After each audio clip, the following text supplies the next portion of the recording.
I have created scientific magic. This video is purely for entertainment and does not infringe on copyrights or laws. The rights to the novel and image belong to the original author. We do not claim ownership. Don't like waiting and want to listen to this fanfic in full now? Subscribe to our Patreon, where you'll find the best fanfics. Chapter 26. Imprisoned Devil Followers. Baron Pedro saw that Lin and Ivana were terrified and did not respond for a long time. After thinking for a while, he spoke to comfort them. You don't have to worry too much. According to Bishop Unluck, most of the devil believers have been killed, and the church has secretly mobilized 3,000 guards to enter the harbor town. 3,000 people? Lin's brows frowned. This was too much. Generally speaking, in non-war times, a small city like Harbor Town only has a few hundred garrisons. Now the church secretly mobilized so many troops here, and there would be no reason. Lin couldn't help but wonder if the identity of Lame Laud was exposed,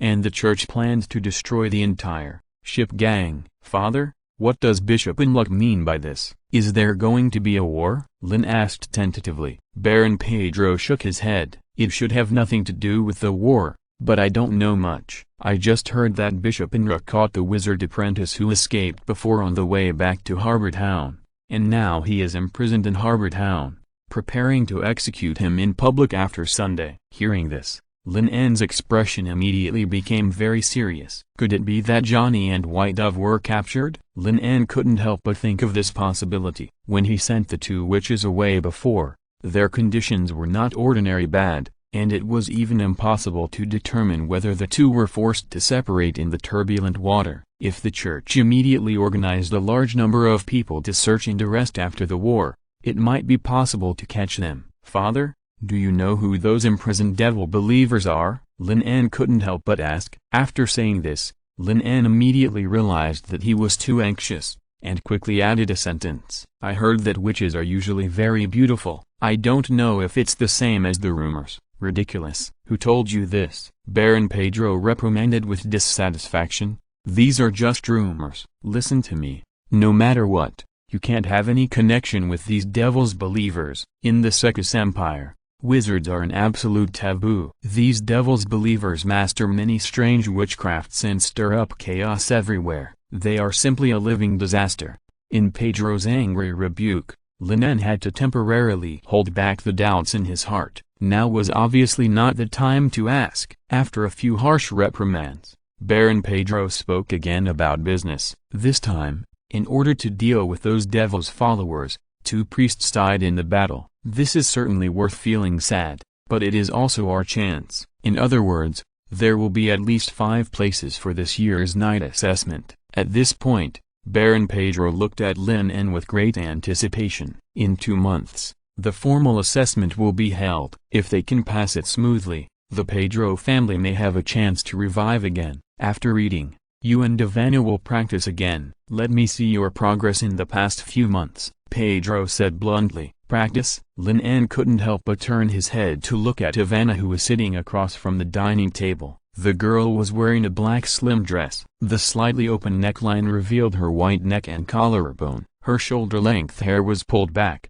leaving only a red ribbon hanging on her shoulders. She looked very capable, but her eyes were extremely cold, and her gaze was as sharp as a knife. It's better to hold back a little later, Lin En thought silently in his heart. After all, according to Lot's diary, except for the absolute advantage in strength and physical strength a few years ago, he had never defeated Ivana once, and on the contrary, the gap was rapidly widening. The best record so far is a defeat within 23 moves. Let's do it here. After dinner, Pedro led the two to the practice field in the backyard of the manor, and then signaled that they could start. Lin En changed into the wooden sword for training and took a standard sword-holding posture.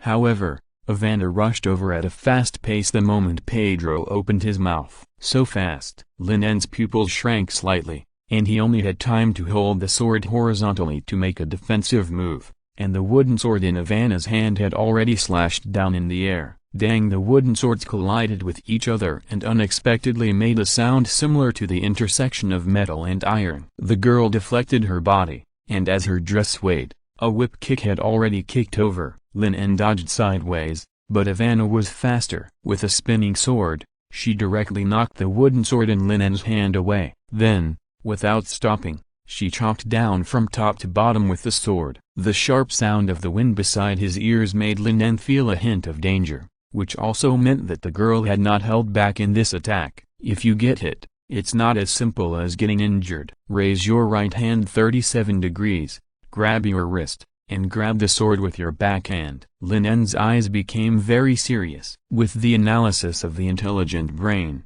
he almost instantly saw the flaw in the sword's momentum. Facing the vertical chop from top to bottom, he did not dodge or evade, but went straight up. Enough! Pedro shouted and interrupted the fight between Lin En and Ivana. The two people on the field stopped their actions at the same time. Lin En stretched out his right hand, and the wooden sword was already hanging above his head. Pedro first glared at Ivana fiercely, and then looked at Lin En in annoyance. "Lot, what's wrong with you? Pay attention when you fight. If you are still in this state after 2 months, you may not even pass the first round of the night assessment." Lin En silently withdrew his hand, realizing that he had underestimated the opponent's strength. Although Lot called himself a useless person in his diary, he had actually been training hard for more than 10 years. Ivana, who could easily defeat him, would only be stronger. "Stand back in your position and continue," Baron Pedro said gloomily, with an extremely ugly expression. Ivana stood still, as if she didn't hear Pedro's words, while Lin En took a few steps back and took the initiative to distance herself. At the same time, the prompt sound of the intelligent brain also sounded in his mind. "Do you need to activate the overload mode?" "No." Lin En refused without thinking. This was not a life-threatening battle, so there was no need to waste energy here. Moreover, although the analysis function of the intelligent brain is easy to use, how much effect it can really play still depends on its own ability. Ivana was no better than Enlok and the witch hunter she had met before,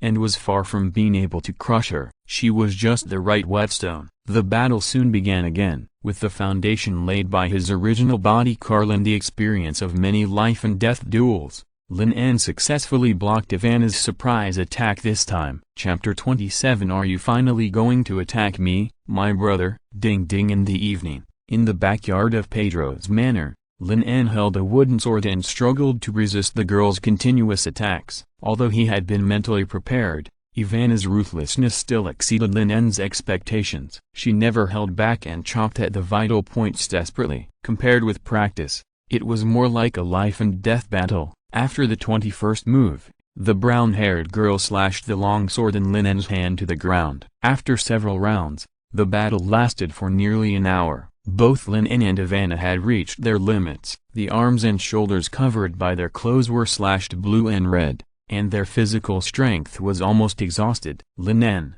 who was not good at close combat, failed to break Lot's record after all. Pedro, who was watching, didn't care much. He could see that Ivana's swordsmanship had improved a little, so it was normal for her to lose. What made him even happier was that Lin En finally listened to his words and was no longer restrained during the battle. He fought more vigorously. "Stop, that's all for today." Baron Pedro waved his hand and stopped the battle. A smile finally appeared on his gloomy face. "Very good, my son. You have finally got the hang of it. Just follow this way of fighting. As long as you continue to practice diligently, you have a 70% chance of passing the assessment. There are 2 more places in the night assessment this year, and the standards will definitely be lowered a lot. In addition, he usually donates funds to the church pastor, so he should be able to make some concessions." Thinking of this, Pedro's mood improved a little, and then he turned to look at Ivana and spoke. "Ivana, your swordsmanship is great, but you can stop practicing and spend your time on other things. The son of the Duke of Nordland is indeed obsessed with swordsmanship, but if you show too much strength, it will easily offend people." Pedro taught Ivana very carefully how to use the same interest to win the attention of the son of the Duke and maintain his pitiful self-esteem. Pedro was very satisfied with this daughter. Not only did she look very good, but she also had an excellent talent for swordsmanship. If she could use this as an opportunity to marry the eldest son of the Duke of Nordland, the family would have the possibility of revival in his hands. Listening to Pedro's words, Ivana gritted her teeth, and her delicate face was full of unwillingness and resentment. However, Pedro did not notice the girl's expression. After some guidance, he did not stay any longer. In view of the riots caused by those devil believers, many big figures who were not seen on weekdays appeared in the harbor town. This is a very good opportunity to show up. After the Baron left, Lin En looked at the brown-haired girl in front of him with a little pity. Ivana must have worked hard to have such a strong swordsmanship at the age of 16. I am afraid that she wants to win her father's recognition and change her fate. Unfortunately, Pedro has always regarded his daughter as a tool to curry favor with the powerful. Maybe after he leaves, Ivana's situation will be better. Lin En thought about it, put away the wooden sword in his hand, and prepared to say a few words of comfort. After considering the words, fulfilling his responsibility as a brother, he remembered that Lot was still very concerned about his sister in the diary. But before Lin En could speak, Ivana had already raised her head and said coldly, "Are you finally going to do it to me, my brother?" When the light of the full moon illuminated the night sky again, the confused Lin En returned to his room under the guidance of the servant. He thought about it all the way but couldn't figure out what the girl's last words meant. "I didn't expect that the relationship in a small baronial mansion could be so complicated." "Forget it. This is not my business." Lin En shook his head helplessly. Fortunately, he was just temporarily borrowing Lot's identity, not a family mediator, otherwise it would be a headache. In comparison, he was more concerned about the devil believers that the Holy See caught on the way back. As mentioned by Pedro, Lin En couldn't be sure whether the man was Johnny or White Dove, or whether both of them were caught by the Holy See. But one thing is certain, Unluck, who had suffered a great loss in his hands, has made full preparations. A full 3,000 guards are secretly stationed in and outside the harbor town, which is likely to be aimed at him. It is estimated that in a few days, the Holy See will spread the news that the devil believers will be executed in public after Sunday to attract him to rescue people. Lin En thought about how he plunged into the trap of the Holy See without any preparation, and he couldn't help but shudder. Apart from anything else, if 1,000 crossbowmen fired at him, he would immediately turn into a hedgehog. Breaking the prison in advance is a good idea. After all, he can use transformation magic and makeup techniques to sneak in, as long as he knows exactly who the arrested person is and which cell he is in. Lin En is confident that he can rescue him. Then he needs to consider how to escape from the harbor town. The more Lin En thought about it, the more headache he had. He was not the real Carl,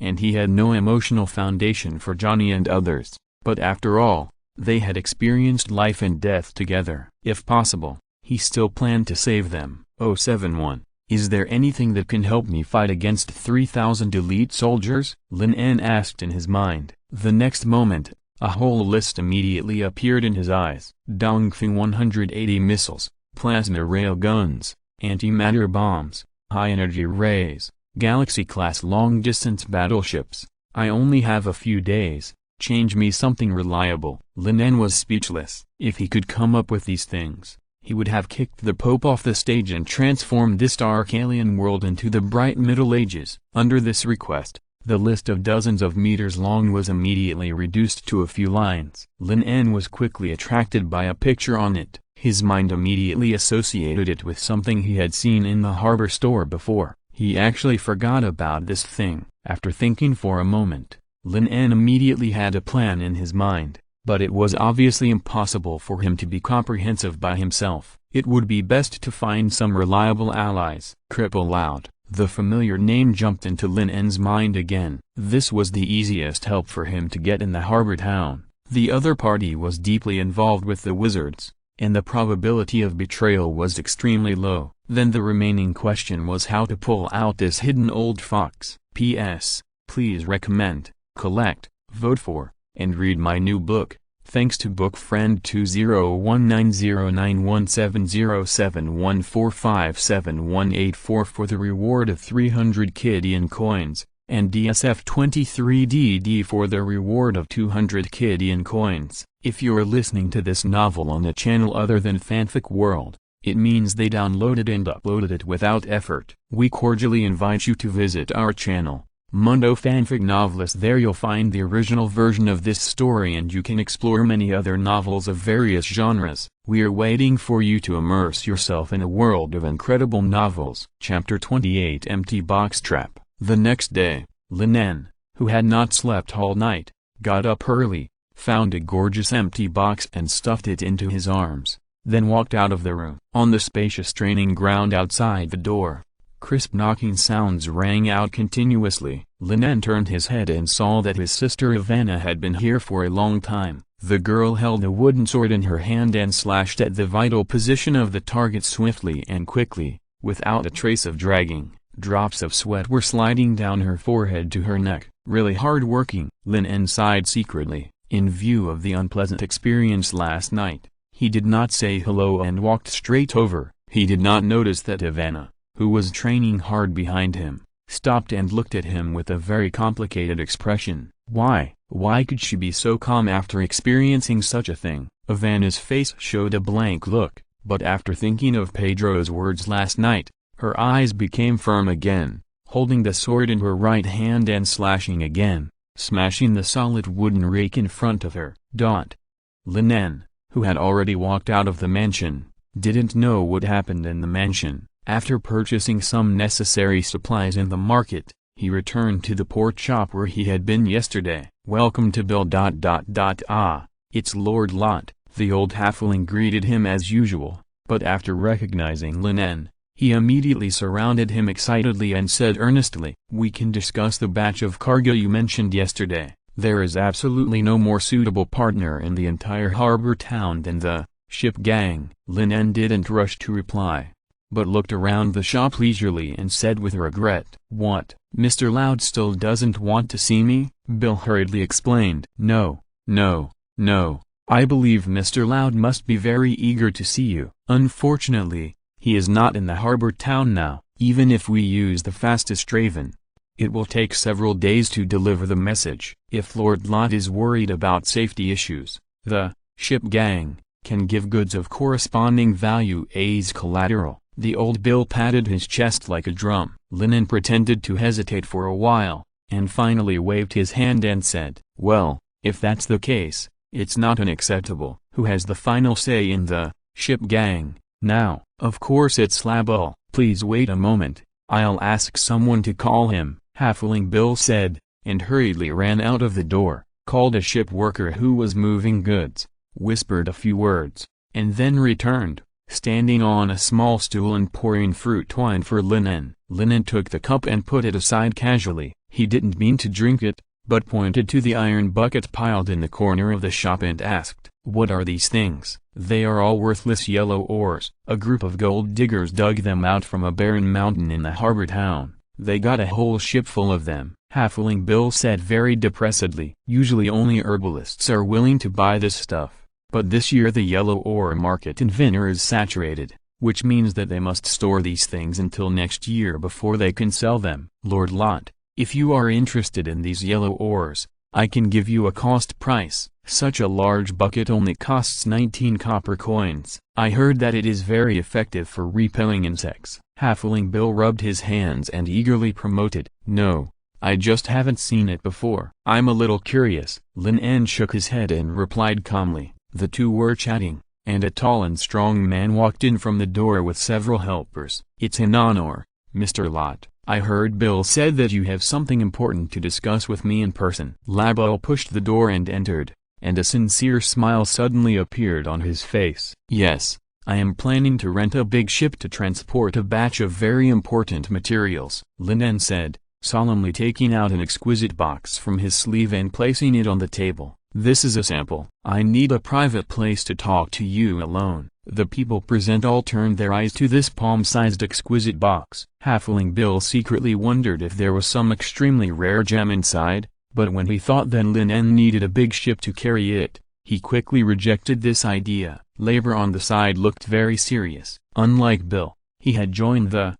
ship gang for more than 10 years and occasionally helped those nobles deal with some shameful things. For example, the Duke of Nordland has been privately selling an addictive soul-destroying grass to the outside world. If this is caught by the church, most of them will be dragged out to take the blame. Of course, Risks and benefits coexist. If the goods are delivered smoothly, the income from this ship will be enough for the entire ship gang to work for half a year. No problem. We can go to the side room and talk slowly. Label's mind was full of thoughts, but the smile on his face became even wider. Lin En put away the box and followed Label out of the shop, crossing most of the street, and finally stopped in a seemingly ordinary house. Label, who knew the importance of confidentiality very well, asked several helpers to guard the door, and took Lin En alone to a well-hidden basement. It was very empty here, with only a few simple tables and chairs,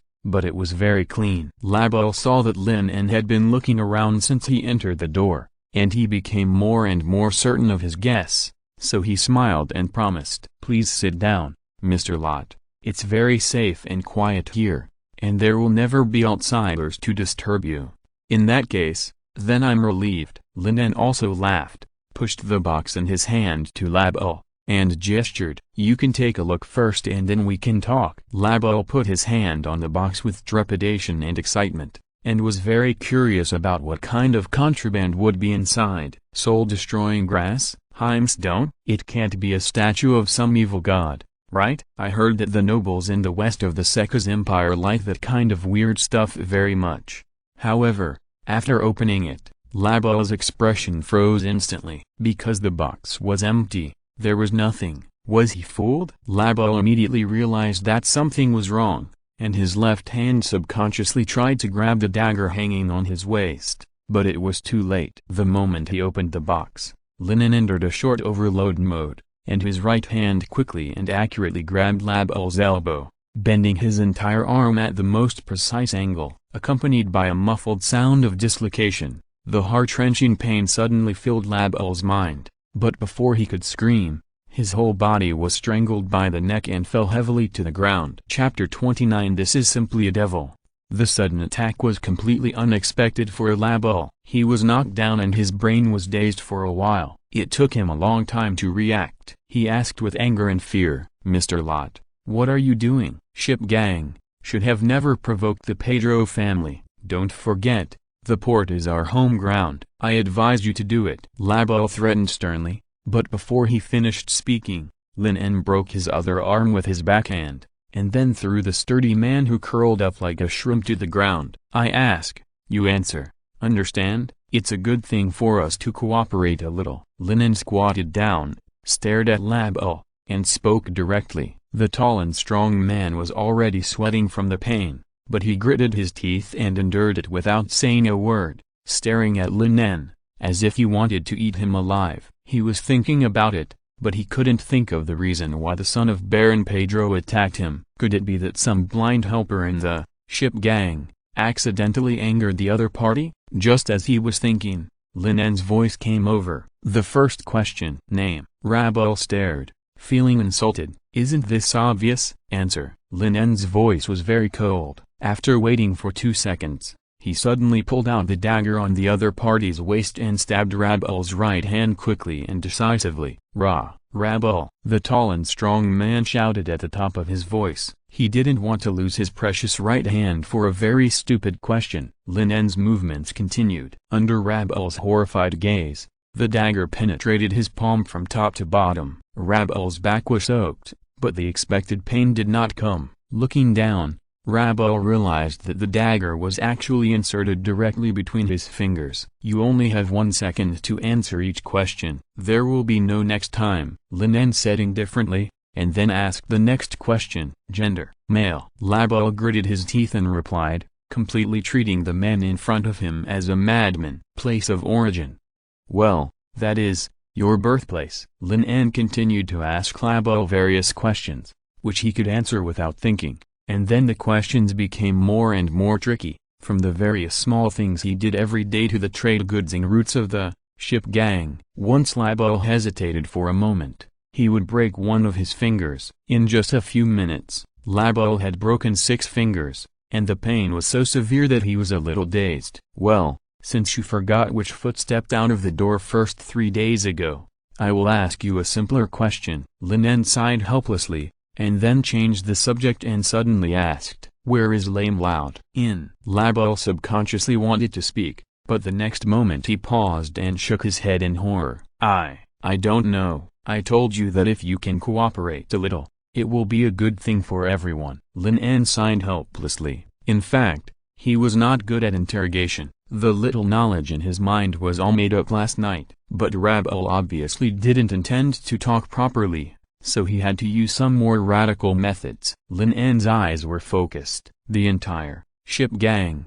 was originally formed by a group of pirates who turned good. According to Rabel's confession, in addition to sailing and transporting goods, they also organized various illegal activities in private. For example, pretending to be pirates to rob ships, trafficking in people, transporting contraband, killing and fighting, etc. If it were in his previous life, the things Rabel had done, dying 100 times would not be enough to appease the public anger. I wonder if you have heard of the skinning method? Lin En asked slowly. Skinning? Rabel shuddered, and then heard Lin En continue. First, cut from the spine to split the back skin in half, then slowly cut along the muscle texture with a knife. The action must be quick and completed before the target bleeds to death. Lin En talked endlessly to Rabel about the ancient torture of a certain country. The description was very vivid and detailed, even to the details of how to cut, how much blood would flow, and each step must be completed within a few minutes. Rabel was so scared that he collapsed on the ground. He had no doubt that the madman in front of him would peel off his skin, and he spoke tremblingly. Lord Lot, I really don't know where Chief Loud is. Really? But I heard that you are the most trusted subordinate of Lame Loud. Lin En sneered. In fact, Mr. Loud never trusts anyone. Rabel explained in fear. I only know that he left Harbor Town 3 days ago. It's okay if you don't want to tell me. We have a lot of time to play. Lin En stood up and patted the dust on his trouser legs. When he was looking up interrogation techniques last night, he saw many interesting and harmless criminal laws. Now is the perfect time to try them out. Half an hour later, Rabel had collapsed on the ground, almost collapsed under the dual torture of mind and body. Facing Lin En's inquiries, he told everything he knew, even saying that he had embezzled a whole ship of goods and disguised it as a shipwreck. But Rabel had no idea about the whereabouts of Laud. After trying several methods of mental torture, Lin En had to admit that the other party was probably not pretending. According to the information provided by Rabel, Laud left 2 days ago, which was exactly the day after Enric led his men to raid town. At the same time, the drunkard tavern he had been to was also confiscated by the Vatican on the same day. Old Hawk's whereabouts are still unknown. It is very likely that at that time, the crippled lord received the news and hid in fear. Only a few high-ranking people in the entire ship gang knew that the other party was not in the harbor town. It seems that your most capable assistant is just a cover. Lin En looked at Rabel, who was limp on the ground, and shook his head helplessly. Rabel did know a lot of secrets of the ship gang, but he knew very little about the information that someone secretly transported materials to the wizard land. He only knew that every Sunday, Lord would personally be responsible for the transportation of several large ships. Rabel did not know where these ships were going. Lin En pondered for a long time. The other party's caution and cunning were completely beyond his expectations. I am afraid that Lord had already prepared for the possibility that the high-ranking people of the ship gang would betray him or be captured. However, it is impossible for Lord to sail across the sea alone, which means that there must be some more core personnel in the ship gang who are responsible for this matter. And the other peripheral personnel are used as a cover, obeying Rabel's orders, and being abandoned as pawns in times of danger. Lin En recalled the names and experiences of the big and small leaders of the ship gang that he had learned from Rabel. It seemed that everyone could be a hidden man planted by Loud. While thinking, an idea suddenly popped up in Lin En's mind. Since he couldn't find it himself, he might as well let Loud take the initiative to find him. P.S. I ask for anything for the new book. Thanks to the book friend Taigu Zishingshings for the reward of 2 Kidian coins. Chapter 30 Conflict and City Guards. Thinking of this, Lin En looked down at Rabel and asked, who do you have the worst relationship with in Harbor Town? It's Black Hand, Bob. Rabel didn't understand why Lin En asked this, but he still told the conflict between the two of them like a bamboo tube pouring beans. Very good. "I'll borrow your clothes for a while." Lin En took action without hesitation and stepped forward to take off Label's clothes. The tall and strong man subconsciously thought that the demon in front of him was going to use cruel skinning methods on him, and desperately pressed his body to the ground, like a little girl being raped. Finally, Lin En had no choice but to knock him out. After changing his clothes, he stared at Label's face and launched a magic transformation. This was the shaping magic he learned from Basic Magic General before, which could change the external body shape of the wizard. Buck, who died in the hands of Unluck, once used this magic to transform into a giant bear, briefly delaying the opponent's actions. However, this kind of magic is not omnipotent. Not only does it require a thorough understanding of the deformed creatures, but it also has to face various risks. In Basic Magic General, there are many examples of wizards who failed to learn shaping magic. Some were deformed incorrectly, some could not be changed back, and some died from the backlash of magic. It can be said that wizards who dare to learn shaping magic are all brave and fearless guys. Fortunately, Lin En's biology level has always been good. The 071 database has a complete three-dimensional model of the human body. The skin, muscles, blood, internal organs and even internal cells are all clear, which can greatly avoid some emergencies. Of course, compared to Lot, who is very similar to him in size, age, and hair color, he is only about 90% similar to Labu. It is enough to deal with some emergencies. Lin En casually wiped the dust on his face, tied up the unconscious Labu and stuffed it into the sundries bag in the basement, and then walked out. "Damn Bob." Lin En walked out of the room cursing. Seeing Lin En's angry look, several boatmen who were guarding him asked cautiously, "Boss Label, didn't the deal come to fruition?" For a large ship of goods, the other party was only willing to pay 60 Sekis gold coins. Lin En was very annoyed. "It's all Bob's fault. He has already contacted the Pedro family. In order to snatch our business, Bob is willing to help the other party transport the goods at a very low price." Hearing this, the helpers present were filled with righteous indignation. "You know, a large ship sailing back and forth costs 50 Sekis gold coins alone, and this does not include the expenses of the crew at sea. Isn't it a waste of money for everyone to make such a small trip?" Blackhand, Bob and his laborers have never been on good terms with the ship gang, but they usually just secretly trip them up. Unexpectedly, they went so far this time, willing to lose money to snatch business from them. This is simply disgusting. "Let's go. Take some people and go find him." Lin En waved his hand and shouted loudly, gathering dozens of people and marching towards the dock with great fanfare. At the same time, on a huge sailing ship, Blackhand, Bob was waving a long whip and scolding several laborers who wanted to be lazy. When he saw Lin En rushing in angrily, he frowned and said dissatisfiedly, "Label, what are you doing with so many people?" Lin En was too lazy to talk nonsense with him, and he went up and punched Bob, who was confused, and knocked him to the ground. The laborers on the sailing ship were stunned in place, but the people brought by Lin En had already rushed up, and then they were beaten with sticks. The originally peaceful dock instantly became a mess, with shouting and smashing sounds coming one after another, until a few minutes later, a sharp shout came over, "City guards! City guards are coming!" Lin En, who was taking action, and the laborers on the ship all stopped their actions at the same time, because dozens of guards holding sharp blades and wearing armor had surrounded the ship. Lin En raised his hands to signal everyone to give up resistance, without a trace of worry on his face, because the captain of the guards in the harbor town, Tyrus, was an old acquaintance of labor. When he embezzled the cargo last time, the other party had made a lot of money. "What's going on?" Tyrus strode onto the sailing ship, looked around at the scattered goods on the ground, and the laborers who were lying on the ground, then turned to look at Lin En and questioned him with dissatisfaction. "Lord Tyrus, these people broke in inexplicably, overturned the goods stored here for no reason,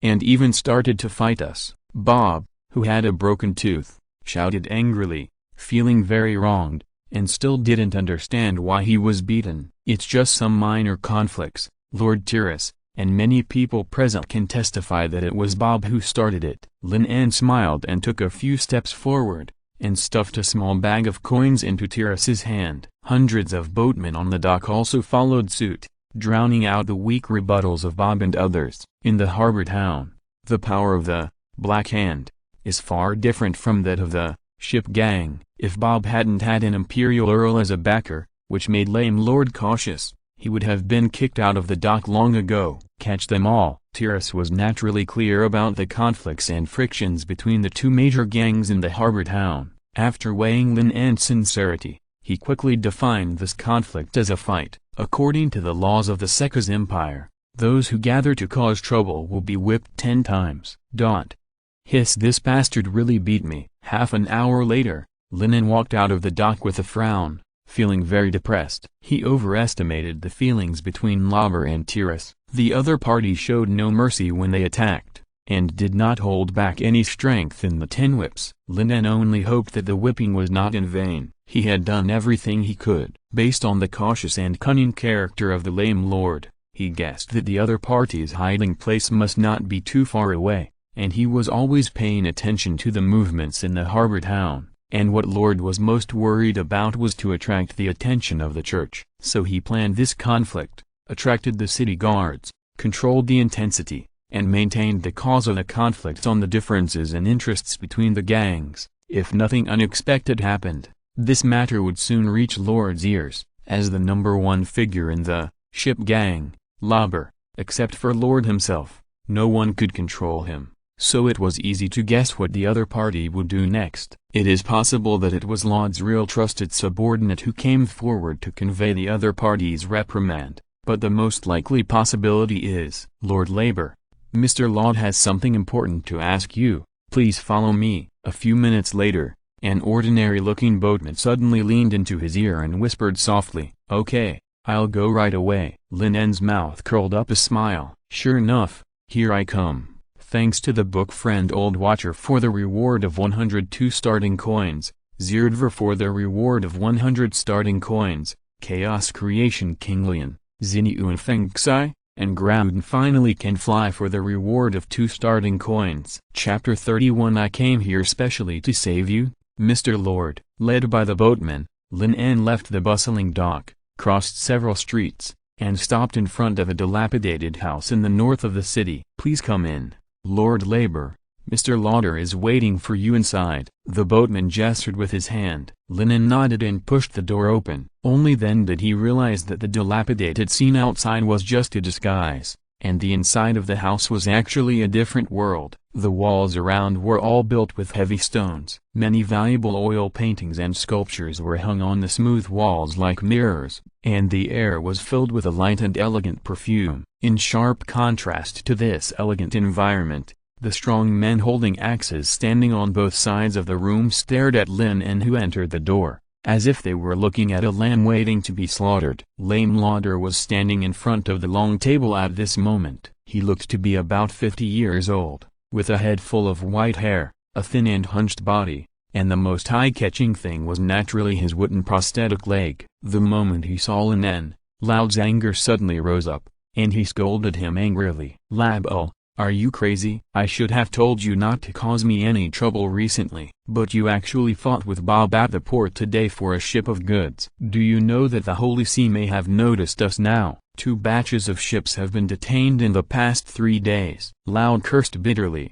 but soon found that there was something wrong with Label in front of him. Under his accusation, he did not show any fear or panic, but was getting closer to him step by step. "Wait, you are not Label." Laud's mind was full of thoughts, and he immediately realized this. He stepped back a few steps with a look of horror, looked at the guards around him, and ordered loudly, "Stop him." Those who can enter this room are all the confidants that Laud carefully selected, so when they heard the order, the strong men guarding the surroundings did not hesitate at all, and raised the big axes in their hands and chopped them down. Start overload mode. The time is 3 seconds. Just before the axe blade was about to hit him, Lin En silently read in his mind. In an instant, all the positions and movements in the room were transformed into data and presented in his mind. Lin En casually sidestepped to avoid the sudden attack of a strong man, snatched the big axe in the other's hand, kicked him away, and then turned around and swung the axe handle, hitting the belly of an unlucky guy with the back of the axe. and then rushed forward with the axe, quickly knocking all the remaining guards to the ground. Taking advantage of this moment, Loud had already turned over and crossed the long table that was blocking his way. The wooden prosthetic leg on the right was even more agile than the real leg, bringing a whirring sound, and he crossed a distance of more than 10 meters in 3 or 2 steps. Cripple Loud actually ran very fast. Such a strange sight made Lin En stunned for a moment, but fortunately he reacted immediately, raised his hand, and several crystal ice blades appeared in the air. At the same time, Loud also felt the sense of deterrence coming from behind, but he ignored it, because the secret passage was right in front of him and he could touch it with just his hand. However, the speed of the ice blade was faster, and it hit his right leg prosthesis directly. Loud lost his balance and fell to the ground in a very embarrassing way. Then another ice blade flew over and nailed to his rope. "Keep running." Lin En approached step by step and said in a cold voice. In order to seal out, he had worked hard these days, so he naturally couldn't let him escape. But Lin En soon realized that his words were somewhat like the words of a villain, and then he changed his tone and explained, "In fact, I'm here to save you, Mr. Loud." Lame Loud felt the chill coming from his body, and then looked at the kind-looking Lin En, and swallowed hard. Well, he believed it for the time being.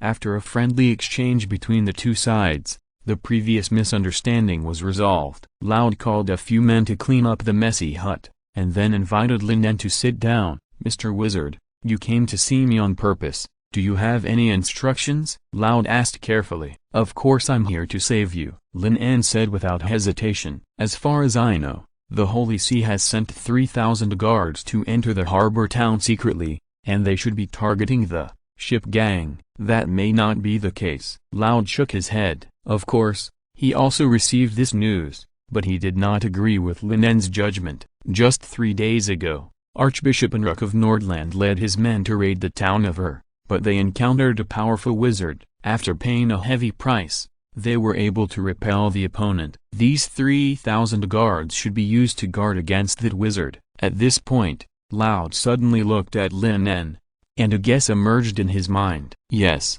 the person who fought with the Archbishop before was me." Lin En nodded, and there was no intention to hide it. Seeing that Lin En admitted it, Loud couldn't help but secretly shocked. From the intelligence he received before, although Bishop Enruk succeeded in repelling the wizard in the end, he himself was also severely injured and could not be cured. It is rumored that the place where the two sides fought was directly burned into a white ground, and the terrifying fire has not been extinguished until now. It can be seen that this magic is powerful and weird. Could it be that the person sitting in front of him is a great wizard? No, it is unlikely. Loud quickly rejected this conjecture. He had seen the power of a great wizard. He could even temporarily freeze the whirlpool known as the natural disaster, Eye of Death, by casting a spell with all his strength. If he had such power, then the one who escaped should be Bishop Enruk. In view of this, Loud immediately determined that the other party should be a powerful 3-ring wizard. Lin En didn't know what Loud was thinking,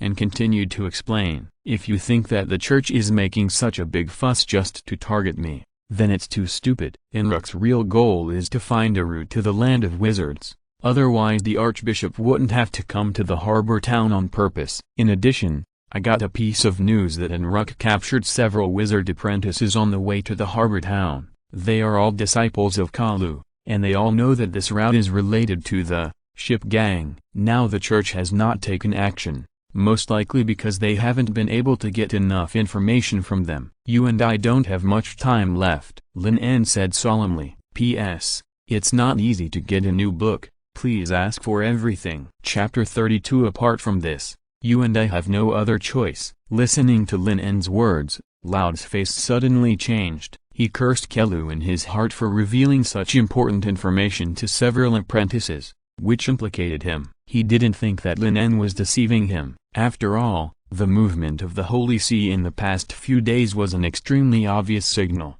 It was precisely because of this worry that he chose to hide behind the scenes to observe the situation and was ready to run away at any time, but he didn't expect to be caught. The ship gang has been operating in Haigang Town for many years, and the news should be well informed. Do you know who was arrested by the Holy See? Lin En asked expectantly. Loud hesitated and shook his head, and replied helplessly, "The ship gang is being watched very closely now, and I know very little. I'm afraid that the Archbishop has blocked the news. Now only the priests in High Gang Town have the right to access such confidential information. It is not easy to corrupt and control a priest. These people have powerful divine arts, usually have firm beliefs, and are not short of money. They are all hard bones." So even though the ship gang had been operating in the harbor town for decades, he usually avoided these people and tried not to have any contact with the clergy of the church. Lin En couldn't help but frown. He originally wanted to get enough information from Loud,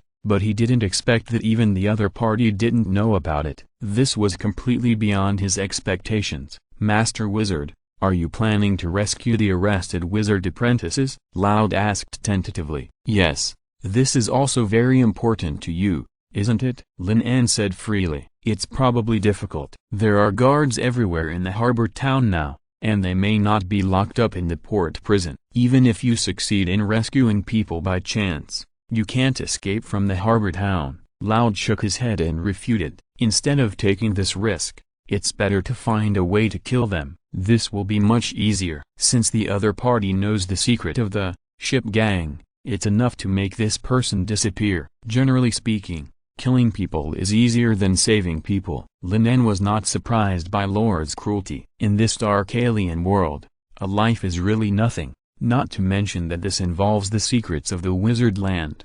However, Lin En did not agree with the other party's opinion and sneered. "Mr. Lord, you are not still fantasizing that after this matter is over, the ship gang can live in peace and continue to stay in the harbor town to make money, right?" Since Unluck chose the harbor town as its base, it must mean that the other party has found some clues. Even if Paige and Johnny are dead now, they will find Lord sooner or later. After all, most of the cargo transportation in the entire harbor town is related to the ship gang. Lord's face became very ugly. He could naturally think of this, but he was unwilling to admit this fact. Counting it, he has been in the harbor town for a full 20 years. It can be said that all the efforts of the second half of his life are here. "You are a smart man, Mr. Loud. Our only way to survive now is to take a boat across the foggy sea and go to the land of wizards. Otherwise, with what you have done, no matter where you hide, you will be caught by the church." Lin En said bluntly. "Now you can take a part of your accumulated money by crossing the sea by boat, but if Unluck takes action first, you may not even be able to survive." Loud looked at Lin En deeply, opened his mouth as if he wanted to say something, but finally sighed helplessly. "It's too late to go to sea now. Harbor Town has begun to strictly control the cargo ships entering and leaving. Today, 2 large ships were supposed to transport goods to the imperial capital, but they were all detained." "So soon?" Lin En paused. It seemed that the situation was worse than he thought, but he soon calmed down and asked, "But you always have a way to solve it, right?" In the past few days in Harbor Town, in order to find this old fox, he was almost confused by all kinds of true or false news. If it weren't for the terrifying power of shaping magic that allowed him to disguise himself as the leader of the ship gang, there would be no way to catch the other party. As such a cautious person, Lin En didn't believe that Loud would not expect that there would be a day when he would be trapped in the town by the port blockade, and it was even more impossible that he would not make any preparations. Lin En quickly thought about the various intelligence he had learned these days. Since the seaport was in a semi-blocked state,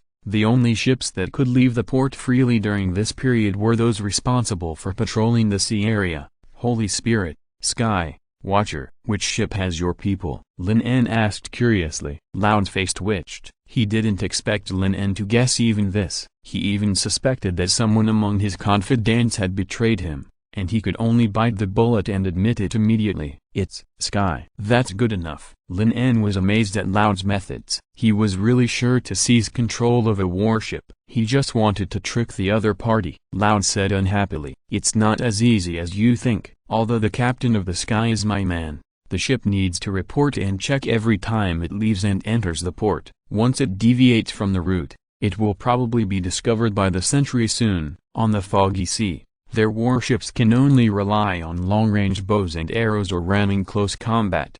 But there are priests on the enemy's ships. After a few divine spells, even the strongest ships will be torn into pieces. Moreover, large-scale transfer of personnel and materials is not an easy task. You don't need to worry about this. When we cross the sea, they will no longer have time to pay attention to us. Lin En said confidently. I have a plan. If it goes well, no matter how many troops there are, they will no longer be a threat. But this requires the assistance of the ship gang. Lin En looked at Loud, waiting for the other party's response. The entire ship gang has thousands of boatmen. Even if it is just a group of rabble, if it can be used, it is also an extremely huge force. You'd better not count on them to fight against the guards of the church. Lord sighed. Although the ship gang has a lot of people, most of them are just trying to make a living under his command. It's okay to engage in gang fights on weekdays, but if they are really pulled out to fight with the regular army, I'm afraid that half of them will turn against them before the fight even starts. Don't worry, I just need you to do some small things. Lin En took out a piece of parchment from his sleeve and pushed it in front of Lord. Can these things be collected? The more the better. Chapter 33. Have you ever seen fireworks bloom? Loud took the parchment curiously, looked at it for a few times, and a look of surprise appeared on his face. This is not to say that what Lin En wants to find is so precious. On the contrary, the parchment contains some raw materials that are very easy to collect, or even waste that cannot be sold. Can you tell me what these things are used for? Loud asked in confusion. Lin En did not answer directly, but suddenly asked, have you ever seen fireworks blooming, Mr. Loud? What is that? Loud was stunned for a moment and shook his head in confusion. Something that can send the entire city guard army to the sky. I guarantee that it will also be the most gorgeous scenery you have ever seen, Lin En said with a smile. Loud's expression paused,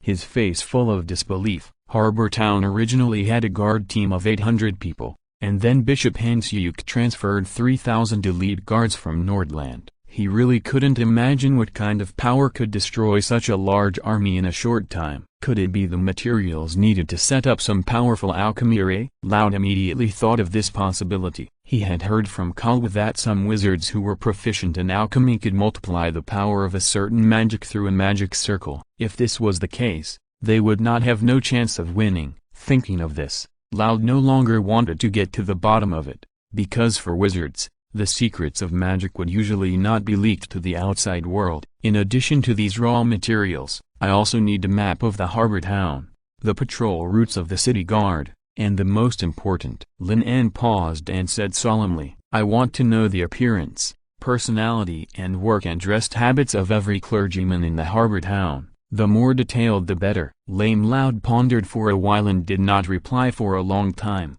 The map and the patrol routes of the city guard were easy to get, but it was not easy to find out the background of those priests. Sometimes you have to pay a price to survive, right? Lin En reminded. Okay, I can give you all you said, but I want to know how you plan to rescue the wizard apprentice. Loud gritted his teeth. Now that the port has been blocked by the church, if you want to escape smoothly, you must create enough chaos. Rescue is also a matter of convenience. Lin En no longer kept him in suspense and roughly explained the whole plan. The part that the ship gang was responsible for was the most detailed. After listening to Lin En's story, Loud couldn't help but sweat on his back. However, what made him relieved was that the most dangerous rescue operation of the whole plan was personally responsible by Lin En, and the ship gang was only responsible for the reception work.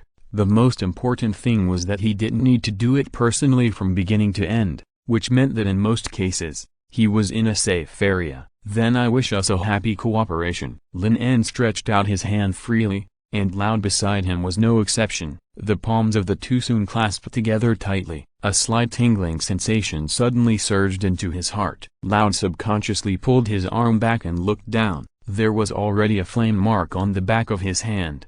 What do you mean? Lord covered the back of his hand and asked sternly. Lin En slowly withdrew his hand and said with a smile, I heard from Labo before that you never trust anyone around you. This is a very good habit. Coincidentally, I am the same. Lin En looked like he had met a fellow traveler. Lord's face darkened, and he had already skinned and torn the bastard label in his heart. This fire mark reminded him of the tragic situation outside the town of An intelligence officer he sent was sentenced to death just because he was too close and accidentally got a little bit of fire. Even if he jumped into the river, he could not avoid the fate of being devoured by the fire of hell. By the way, your subordinate label was thrown into a side room in the port by me. This is the internal affairs of the ship gang, so I won't interfere. As Lin En said this, he stood up leisurely and said goodbye. After someone left, loud suppressed emotions finally burst out, and he swept all the valuable vases and utensils on the table to the ground in anger. The guards outside who heard the noise rushed in immediately, and then stood there at a loss, watching their leader go crazy in the house. After venting for several minutes, Loud sat down with a heavy breath and looked at the guards in front of him. "You guys, bring Labor back to me immediately. I want to skin him myself," Lame Loud said with gritted teeth.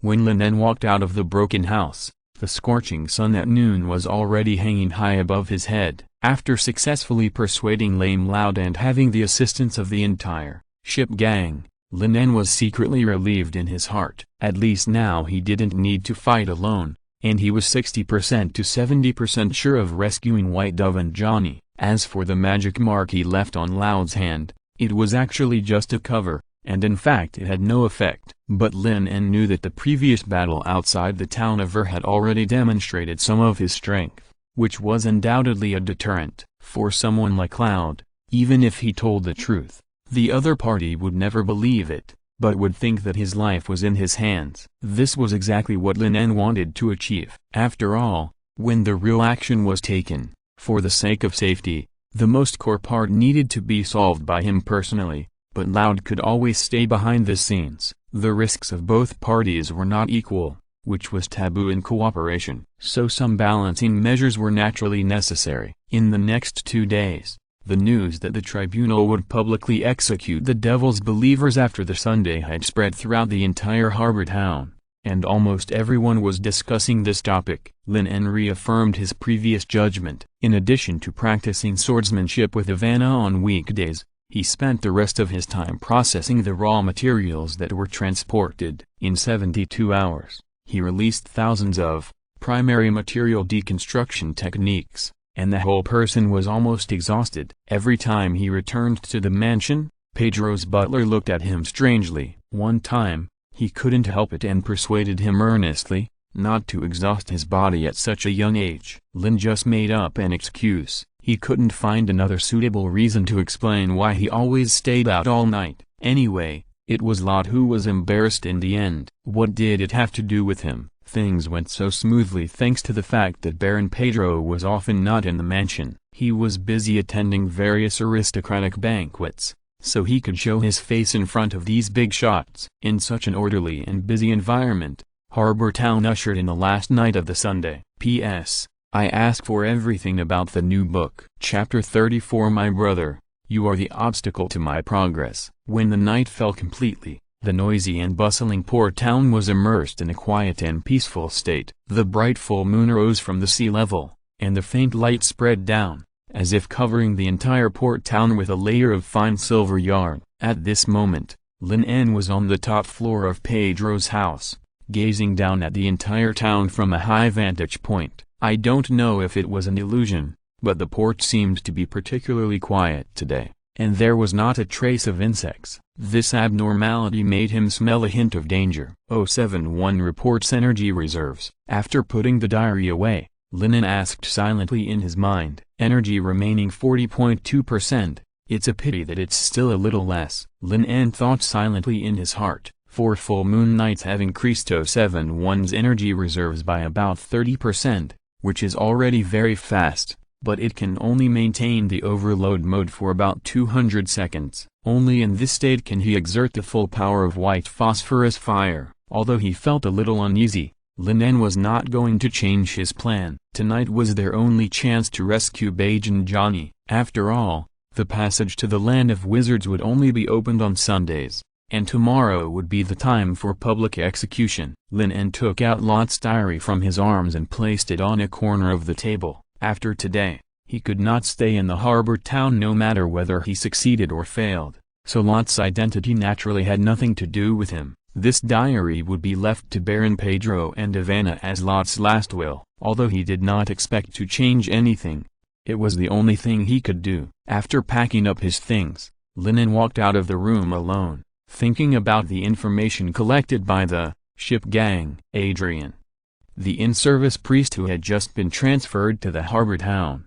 the right-hand man of Bishop Unluck, was born in a noble family, was the champion of the last Nordland night assessment, and had a good swordsmanship. The most important thing is that the other party's work and rest schedule is very irregular. He will go out at this time every night. His whereabouts are unknown. It is suspected that he went to attend a dinner party of a noble. As for the rescue plan, Lin En thought of several plans.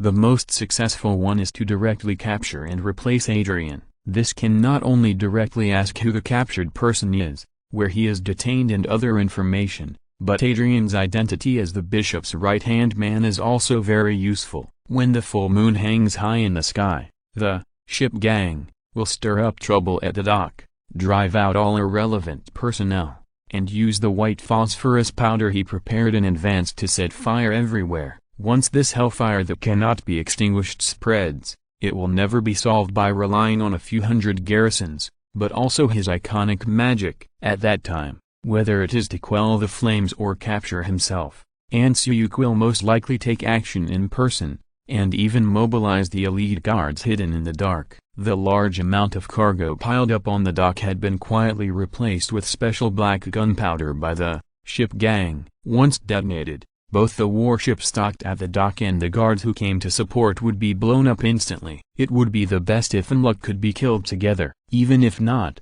the archbishop would not be able to come back for a while. At the same time, he could use the identity of Adrian to enter the place where Johnny and others were imprisoned, and use the chaotic situation in the harbor town as an excuse to falsely convey the archbishop's order to transfer the prisoners to a safer place. After coming out, there will be Lord's trusted men to take care of them. Of course, this is the intelligence that everything goes well. There may be countless emergencies along the way. For example, when pretending to be Adrian to enter the detention site, he was directly discovered, or the guards were unwilling to obey his orders at all, then he could only rely on his own strength to solve it. The worst-case scenario is that Unluck chooses to stay put and watch the hellfire of the dock spread rapidly. Then he will have to take action to quell the flames to avoid involving a large number of ordinary residents. If this thing is not controlled, the entire harbor town will turn into a sea of fire. Lin En kept deducing what might happen in his mind. A series of unpleasant creaking sounds came from far away and came closer from the corridor in front. Alert! Lin En immediately stopped and raised his head. Soon he saw the figure at the end of the corridor. The brown-haired girl stood upright in the shadows, holding a thin blade that was long enough to mop the ground. As she walked, her red and black outfit looked very strange under the shining of the silver moon. "Ivana, what are you doing here?" Lin En asked in confusion, and at the same time put his hand on the hilt of the sword. "The other party's room should be on the second floor." "Why?" the brown-haired girl asked in a low voice. "Why is it that no matter how well I perform and how hard I work, my father will never recognize me? And you can't even pass the night assessment, and you can always easily get everything I want." Ivana lowered her head, with an uncontrollable anger in her words. She gritted her teeth, as if she was trying her best to restrain her anger. But soon, the girl's expression became calm again, and her tone was very cold. "My brother, you are an obstacle to my progress." Lin En's pupils shrank slightly, and as the voice fell, Ivana had already rushed up with a thin blade in her hand. Clang with the crisp sound of iron clashing, Lin En drew out the steel longsword at his waist to block the thin blade in the air, but it was obvious that the girl's strength and speed were much stronger than when they were practicing. Obviously, this was the opponent's true strength. Ivana's dark golden eyes flashed with coldness and murderous intent, and the thin blade turned into a cold light that cut through the air and slashed towards Lin En again. "You always look so nonchalant. Tell me, why didn't you tell father about this? You clearly know that I have always wanted to kill you." With every word Ivana spoke, she swung the blade faster and faster, staring at her brother with a complicated expression. If you're listening to this novel on a channel other than Fanfic World, it means they downloaded and uploaded it without effort. We cordially invite you to visit our channel, Mundo Fanfic Novelist. There you'll find the original version of this story and you can explore many other novels of various genres. We are waiting for you to immerse yourself in a world of incredible novels. Chapter 35. Too Small. Ivana. Lin En resisted Ivana's attack with his backhand, but still did not answer the other party's question, because he was confused by the complicated relationship between the brother and sister. And Lot's diary did not mention this. The sound of swords clashing continued to ring in the silent manner. If it were in normal times, it would definitely attract the attention of the housekeeper and servants, but now there was no one to be seen. This is why Lin En did not rush to use the overload mode or use magic again. Is it strange? My brother and father are not in the mansion tonight. All the servants have been led away by me. They only know that the devil believer wanted by the church tonight broke into the manor. Ivana was like a madman, and the sword blade kept slashing on Lin En's sword like the wind, as if to vent all her accumulated resentment and unwillingness. Lin En's face looked a little strange, because the devil believer wanted by the church in the girl's mouth seemed to be himself. Boom! Just as the two fought, a sudden explosion sounded from a distance. Through the windowsill on the third floor, a faint fire appeared in the west of the harbor town. How could it be so fast? Exclamation mark! Lin En's expression changed immediately. It was clearly not the time to act now. Could it be that the people of the ship gang could not help but take action first? Where are you looking, my brother? Taking advantage of Lin En's distraction, Ivana slashed the long sword in his hand with a spinning strike and knocked it out, and it was inserted straight into the gap in the wall. Then the brown-haired girl raised her sword again and chopped it down from top to bottom. Die, Ivana muttered to herself, staring at Lin En with dark golden eyes, but there was no trace of fear on his face. Why not afraid of death? The brown-haired girl showed a trace of hesitation on her face. Over the years, no matter how bad her attitude was, the man in front of her would only look at her with an extraordinarily pitying look. But she never needed charity. She would take what she wanted herself. All kinds of thoughts flashed through the girl's mind, and Lin En, who felt threatened on the other side, had already stretched out his arm. This moment seemed to be a replica of the first battle, but this time, no one spoke to stop him. With a sharp sound of wind, the slender sword blade had reached Lin En's head. However, Lin En's movements were faster. His right hand was stretched out and grabbed Ivana's knife-holding wrist at a strange angle. Then he twisted hard, and a slight sound of dislocated hand bones suddenly echoed in the silent corridor. Outside the window, the bright moonlight and the rising flames intertwined, forming a devilish picture. Lin En took advantage of the situation and raised his leg to kick Ivana in the abdomen. Bang! With a dull sound of impact, the girl's body leaned back and fell heavily on the wall. How is it possible? Ivana struggled to stand up again, a trace of blood slowly flowing from the corner of her mouth. She didn't care about the pain in her right wrist and abdomen at all, and looked at Lin En with a look of disbelief. She had already used all her strength, but she was knocked to the ground so easily. Ivana found it hard to accept this fact, and rushed over again with the sword in her relatively intact left hand. Sorry, my time is limited, Ivana. Lin En dodged Ivana's horizontal slash,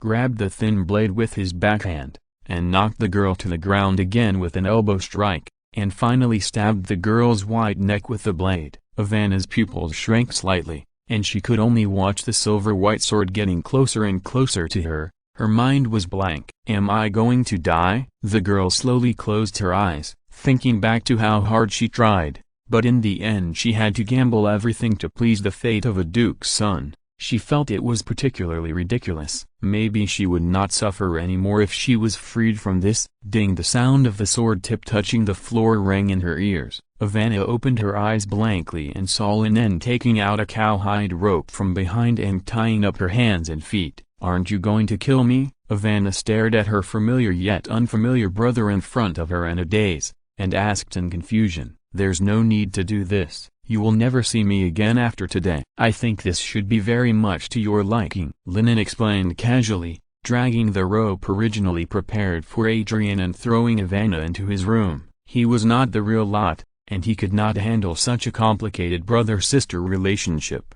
But since Lot was willing to end this cause and effect by committing suicide, Lin En naturally did not intend to interfere. He also understood where Vanna's resentment came from. She tried hard but could not resist the established fate. She was destined to become a victim of the revival of the Pedro family since she was born. However, the other party obviously chose the wrong target of resentment. What really made the two of them suffer was Baron Pedro's stubbornness and the ignorant feudal system of the Secus Empire. Since she was smart enough to transfer the housekeeper and servants in the mansion, she should stay here and reflect on it. After tonight, everything about the Pedro family has nothing to do with him. Lin En turned around and was about to leave. Ivena's voice rang again behind him. Why, you have such power, but you can't pass the night test, and even the sparring with me. Are you pitying me? Ivena maintained her remaining self-esteem and questioned with shame and anger. Too insignificant.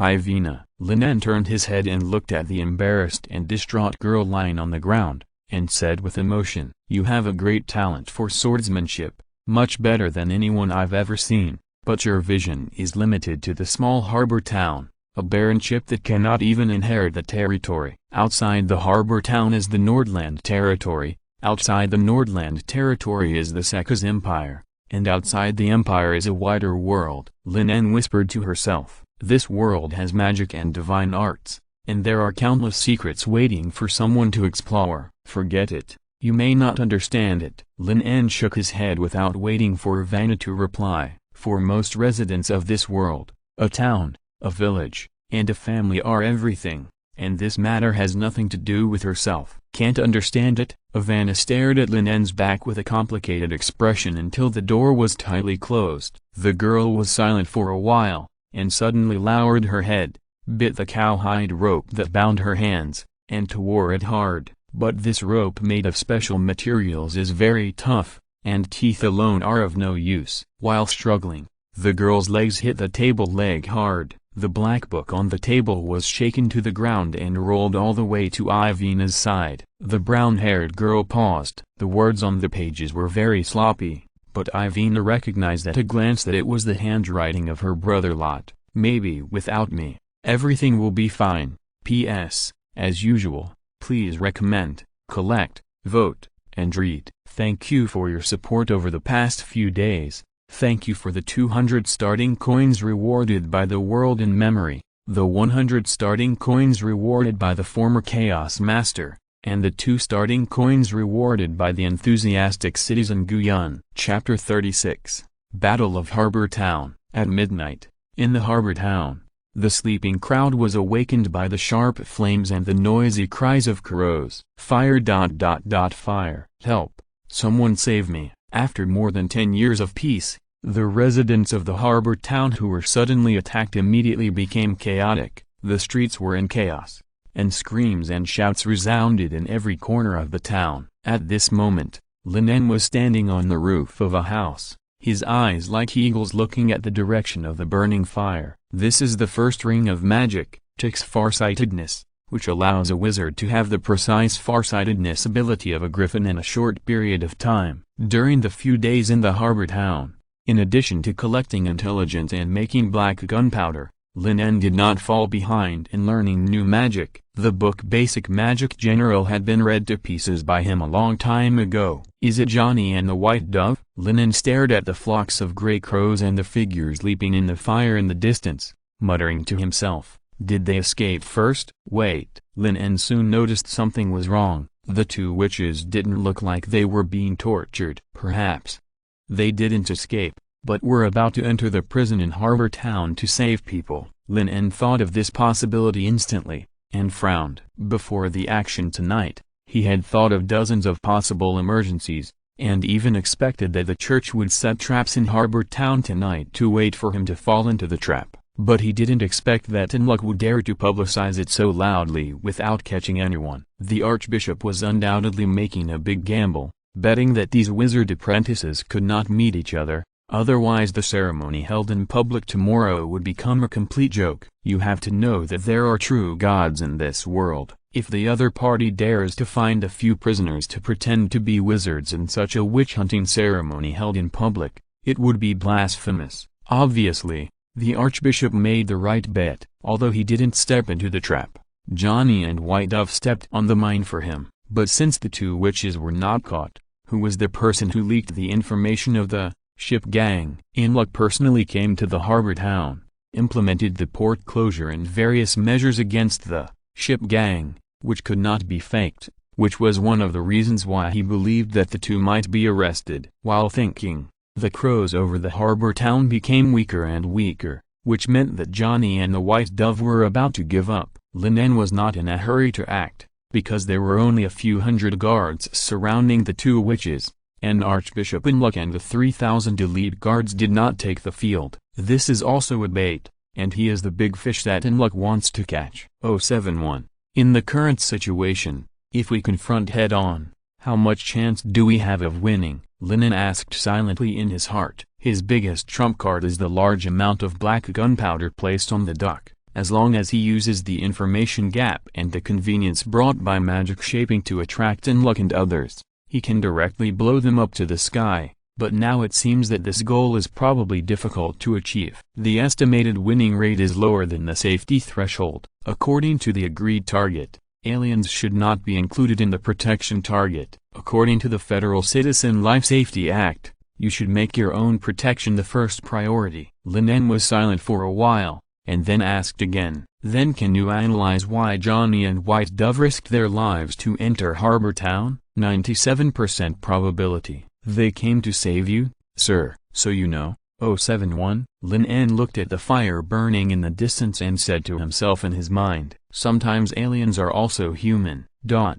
At the same time, in the church of Harbor Town, Archbishop Inluck was staring at the chaos in Harbor Town in a trance. The screams and wails faintly heard by the ears made the priest's present change color, but Inluck seemed not to hear it. He turned his head and looked at Adrian beside him and asked, "How is it? Have you tortured Hawk to get any useful clues in the past few days?" Reporting to the bishop, Hawk's brain has been set up with some powerful psychic magic. "I have tried several ways, but I can't break through this limit," Adrian explained with shame. A few days ago, when the archbishop personally led the elite guards to hunt down those devil believers, he led his men to raid the town of Ur. According to the information he got from Will, he went to the Drunkard Tavern and arrested Old Hawk, who had not escaped in time. However, Adrian was disappointed that the other party's brain was protected by some psychic magic. When he released the divine magic to explore the intelligence, he almost made the other party mentally retarded. The only reward was that in a secret room of the Drunkard Tavern, some information about the harbor town was found. "It doesn't matter, we will have a new source of intelligence soon," Inluck said freely, without any intention of blaming Adrian. "My Lord Bishop, do we need to continue to increase our manpower? If this continues, these two wizard apprentices may escape from our control." Adrian looked at the riots in the west of Harbor Town and asked cautiously, "Because someone controlled the Grey Crows to set fire to the granary in Harbor Town, most of the stationed guards were dispatched to put out the fire. Only 2 priests and 300 guards were responsible for the pursuit. If this continues, more and more civilians may be affected." Adrian silently swallowed the second half of the sentence. He has always disagreed with the bishop's move to set up the battlefield in Harbor Town, which will only put those defenseless townspeople in danger. "Now is not the time to act, Adrian." Inluck's withered face was a bit stern. He stared at the priest in front of him and spoke again. "A moment of mercy will only lead to a more horrific disaster. The hellfire burning outside the town of Ur has not been extinguished yet. If the wizard named Carl cannot be caught this time, such a terrible scene may be repeated in every corner of Nordland. The merciful Lord will forgive our mistakes." Inluck looked back at the flames burning above the harbor town and sang in a very hoarse voice, "May their souls return to the Holy Land and be protected forever, and may their true spirits not fall into the abyss of the devil." The priests in the church also showed compassion on their faces, and soon sang a melodious hymn together, wishing those townspeople who died in this conflict and endured endless suffering in their lifetime to be reborn in the Holy Land of the Lord. Chapter 37 Offense and Defense Reversal. The melodious hymns resounded in the church, intertwined with the chaotic scene in the harbor town, which seemed particularly strange. Adrian, who was in it, seemed to be cleansed in the hymns and remembered the teachings in the Bible. Life and death are actually not important. Everywhere is the Lord's pasture. These sacrificed townspeople just returned to the Lord's arms in advance. After the hymn ended, Unluck looked around at everyone and said softly, "The great eternal God, Allah, will be with you and me." Perhaps the words of the Archbishop worked, or perhaps the light of Allah has been sprinkled on this border town. Outside the church, the chaotic scene was quickly calmed down. Unluck, who was quite surprised, walked to the window and looked down at the northwest side of the entire harbor town. The fire burning above the granary had been extinguished, and the townspeople were being led away from the fighting area in an orderly manner. He could not see the figures of the two wizard apprentices directly, but according to the trajectory of the gray crows in the sky, Unluck quickly judged that the two were in trouble and were being driven away from the crowded area. The end of the route seemed to be the dock of Harbor Town. "Who is in charge of the front line now?" Unluck asked in surprise. "It should be Pastor Danny and Albert," Adrian replied. The Archbishop thought about the usual performance of the two priests. He did not remember that the other party had such excellent command ability. Could it be that a captain of the guards in Harbor Town made this judgment? Thinking of this, Unluck could not help but think of loving talents, so he asked the guards at the door to ask. After 2 or 3 minutes, a guard pushed the door and walked in. He glanced at Adrian on the side and responded with a strange look. "Reporting to the bishop, according to the militia responsible for evacuation, now it is Pastor Adrian who has issued the order." Hearing this, everyone present looked at Adrian, who was also confused. He had been staying in the church all the time and had never gone out. Unluck's face immediately became ugly. During the more than 10 years he served as the bishop in Nordland, he had encountered wizards who were proficient in shaping magic, and he was also very clear about how much trouble these people could stir up. Under the questioning eyes of everyone, Adrian seemed a little flustered and kept taking a step back, but he quickly reacted and stretched out his hand to cast a ring of divine magic. Holy Word, Shield. Witnessing the holy shield emitting the glory of divine magic condensing in the void with their own eyes, the priests present immediately dispelled their doubts in their hearts. But then a chill ran from the soles of their feet to their brains. Since Adrian is really here, who is the person in charge of the front line now? The commander that the priests had been thinking about was sitting in a temporary base in the north of Harbor Town, drinking tea and listening to the reports of his subordinates. "Lord Adrian, according to your instructions, the temporary militia is already evacuating the townspeople. It won't take long to clear an open area, and the fire in the granary has been brought under control. The isolation method you taught is very effective." Priest Danny quickly described the current situation in Harbor Town, looking at Lin En with admiration. "Those damned devil believers set fires everywhere, ran around in the dense alleys, and burned the granary, making them exhausted. You have to know that Bishop Unluck only sent them a garrison of 800 people. These people are responsible for not only rounding up the two witches, but also evacuating the townspeople and putting out the fire. There is a serious shortage of manpower." After being rejected by Unluck for his repeated applications to mobilize the elite guards, Danny could only constantly withdraw the manpower originally used for firefighting and rescuing townspeople to hunt down the devil's followers to prevent them from escaping. However, this chaotic situation changed immediately after the arrival of Lord Adrian. First, he commanded them to use magic to appease a group of fleeing townspeople, forcibly selected able-bodied men from them, and then dispersed a small group of regular soldiers as commanders to form a temporary militia guard, instantly expanding the available manpower several times. If these poorly trained militias were used for fighting, they would probably collapse at the first touch, but they were barely competent for firefighting and rescue work. The isolation method and sand and soil firefighting method mentioned by the other party were also very effective. Thinking of this, Pastor Danny felt a little ashamed. Before, he had complained that Bishop Unluck had given him too few manpower, which was not enough to deal with the complex situation. But now he didn't think so, because Adrian, who had the same resources, easily calmed the chaos. "I can only say that he is worthy of being Lord Adrian."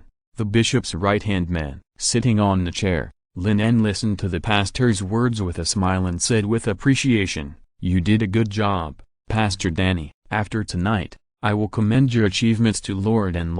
Thank you, Lord Adrian. I just did some small things within my ability. This is all your credit, Pastor Danny responded excitedly. Lin En waved his hand, skipped the topic, and asked instead, "Okay, let's not talk about this for now. Have you conveyed the instructions I gave you before?" Danny nodded. According to Lord Adrian's plan, what they have to do now is to force the two witches to the open area of the harbor dock. The church has ambushed thousands of crossbowmen there. At that time, a round of volleys will turn the opponent into a hedgehog. Doing so can minimize casualties. In view of Adrian's previous excellent command, Danny did not have the slightest doubt about this plan. "Then, Danny, your mission is perfectly accomplished." Lin En stood up, patted Danny's shoulder with his right hand, and said with emotion, "Now it's time to send you to see Pastor Albert." "Albert? What happened to him?" Danny paused, and before he could figure it out,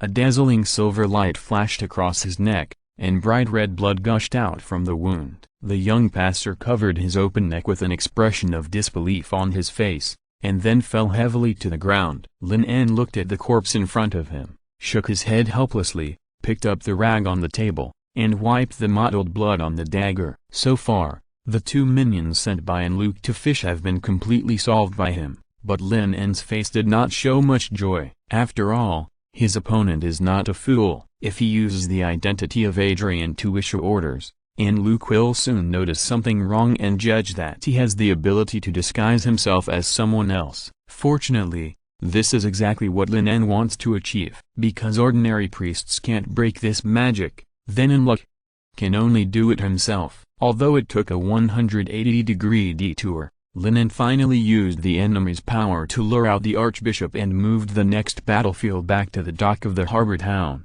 P.S. I ask for anything for the new book. Chapter 38. I'm afraid it's my turn to say sorry this time. Multiple ice blades. In a street in the northern part of the harbor town, Johnny opened her hands, and dense diamond-shaped ice blades quickly appeared in the void, shooting at the guards who were blocking the road like locusts. Accompanied by a wailing sound, several guards who were unable to dodge died, but more soldiers holding shields behind them had surrounded them. Johnny gritted his teeth, drew his sword and swung away a guard's halberd, took advantage of the situation and rushed forward, rotating the sharp blade in his hand to cut off the opponent's neck. Blood gushed out, but at the same time, another guard had already swung a long knife to chop up. The sharp knife light appeared in front of her, but the continuous battle for more than half an hour had already exhausted the girl's physical strength and magic power, and she no longer had the ability to turn around and resist the attacking long knife. Fortunately,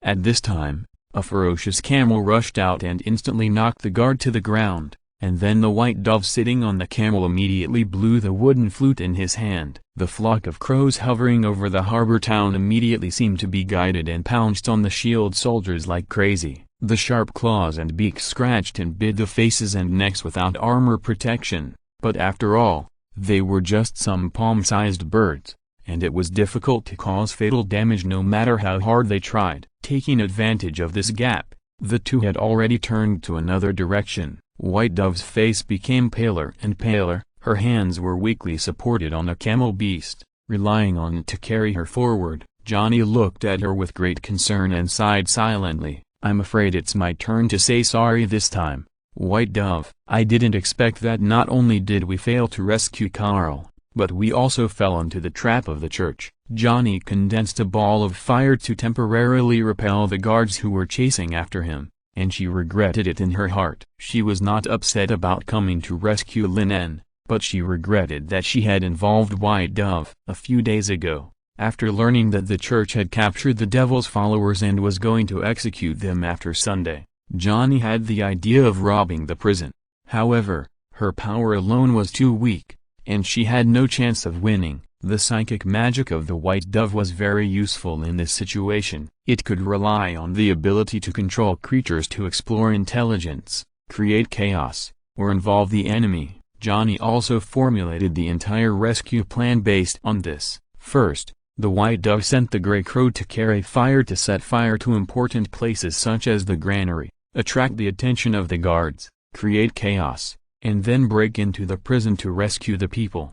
However, after the real action began, Johnny realized how wrong she was. The guards of the harbor town had already been on high alert and reacted very quickly. They ran into the traps set by the church. "No, it's me. I came here by myself." The white dove lying on the camel beast was trembling with fear, but she still gritted her teeth and said she was extremely afraid of death. But she also knew that it was because Lin En took the initiative to sacrifice himself to cover the rear that they were able to escape the castle and survive. So after learning that Johnny was going to risk his life to rescue Lin, White Dove followed resolutely. The two young witches looked at each other and saw the determination in each other's eyes. Johnny tightened her grip on the long sword a little more and encouraged, "Their offensive has begun to weaken. We may still have a chance to escape." White Dove nodded, with crystal tears in her eyes, but she immediately put the wooden flute to her lips and blew it again. The flock of great crows that was originally dark enough to cover the sky had been reduced to 100 or so after several rounds of attacks. They could only barely undertake the task of spying on intelligence, and could not even contain the enemy. Almost all the pressure of the frontal battle fell on Johnny. It was as if her prayers had worked. The number of guards who surrounded the two people was gradually decreasing, and the intensity was significantly reduced. No one tried to rush up and fight with them. However, the expression on Johnny's face became more and more serious. According to the intelligence that the white pigeon had discovered, the soldiers around them had surrounded them, leaving only one way out. Once they deviated from this path, they would be greeted by a continuous shield wall and sword array, which would be difficult to break through even with the most explosive fireball. Was the enemy trying to play a trick on her, or was they planning to encircle her? Johnny didn't know, but she knew that if she stopped, she would die. If she continued to run, there might be a way to survive, no matter how weak the hope was. At least she had to send the white pigeon out. As the girl was thinking, the white pigeon riding on the camel beside her suddenly trembled violently and shouted in fear, "It's Unluck, the Archbishop of Nordland. He's here in person, just to our right." Johnny paused, turned around and saw a dazzling white light rushing towards her rapidly. That was the second ring divine spell, Holy Light Shock, Ice Curtain. Johnny only had time to raise his right hand to create a wall of ice crystals in front of him, and the terrifying white light was already in front of him. The hastily released first ring protective magic was particularly fragile under the power of the divine spell, and it exploded in just 1 or 2 seconds. The huge impact instantly knocked Johnny and the white dove sitting on the camel beast away. Johnny's heart ached after hitting the ground heavily, and a trace of blood flowed down the corner of her mouth, but she didn't care about the pain in her body. She climbed up from the ground in a mess, blocked the white dove, and stared at the direction of the white light. A steady sound of footsteps came from far away, and in the scattered ice crystals and smoke, an old figure in a gilded robe appeared in front of the two people under the protection of a group of priests. He brought an indescribable sense of oppression just by standing there. Johnny's pupils shrank slightly. Although the appearance of the man in front of her had changed greatly from before, and his age was completely different, she recognized him instantly from his identity, clothing, and the hint of the white dove. The man in front of her was the Archbishop, Enruk. The scene of being hunted down in the town of was still vivid in her mind. The opponent's strength and terror needed no description. It was simply not something that a few wizard apprentices could resist. What made Johnny even more desperate was that several figures also appeared on their left side. The leader was not very old,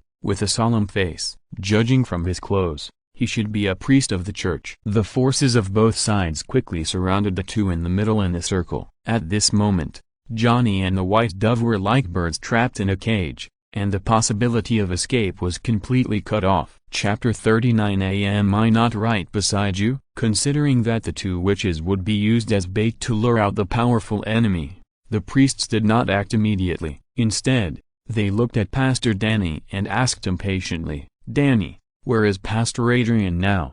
"What do you mean? Isn't Lord Adrian right beside you?" The leader stepped forward aimlessly and asked in confusion. "Let me explain. According to the bishop's speculation, the devil's believer just pretended to be me and was responsible for directing your every move," Adrian explained.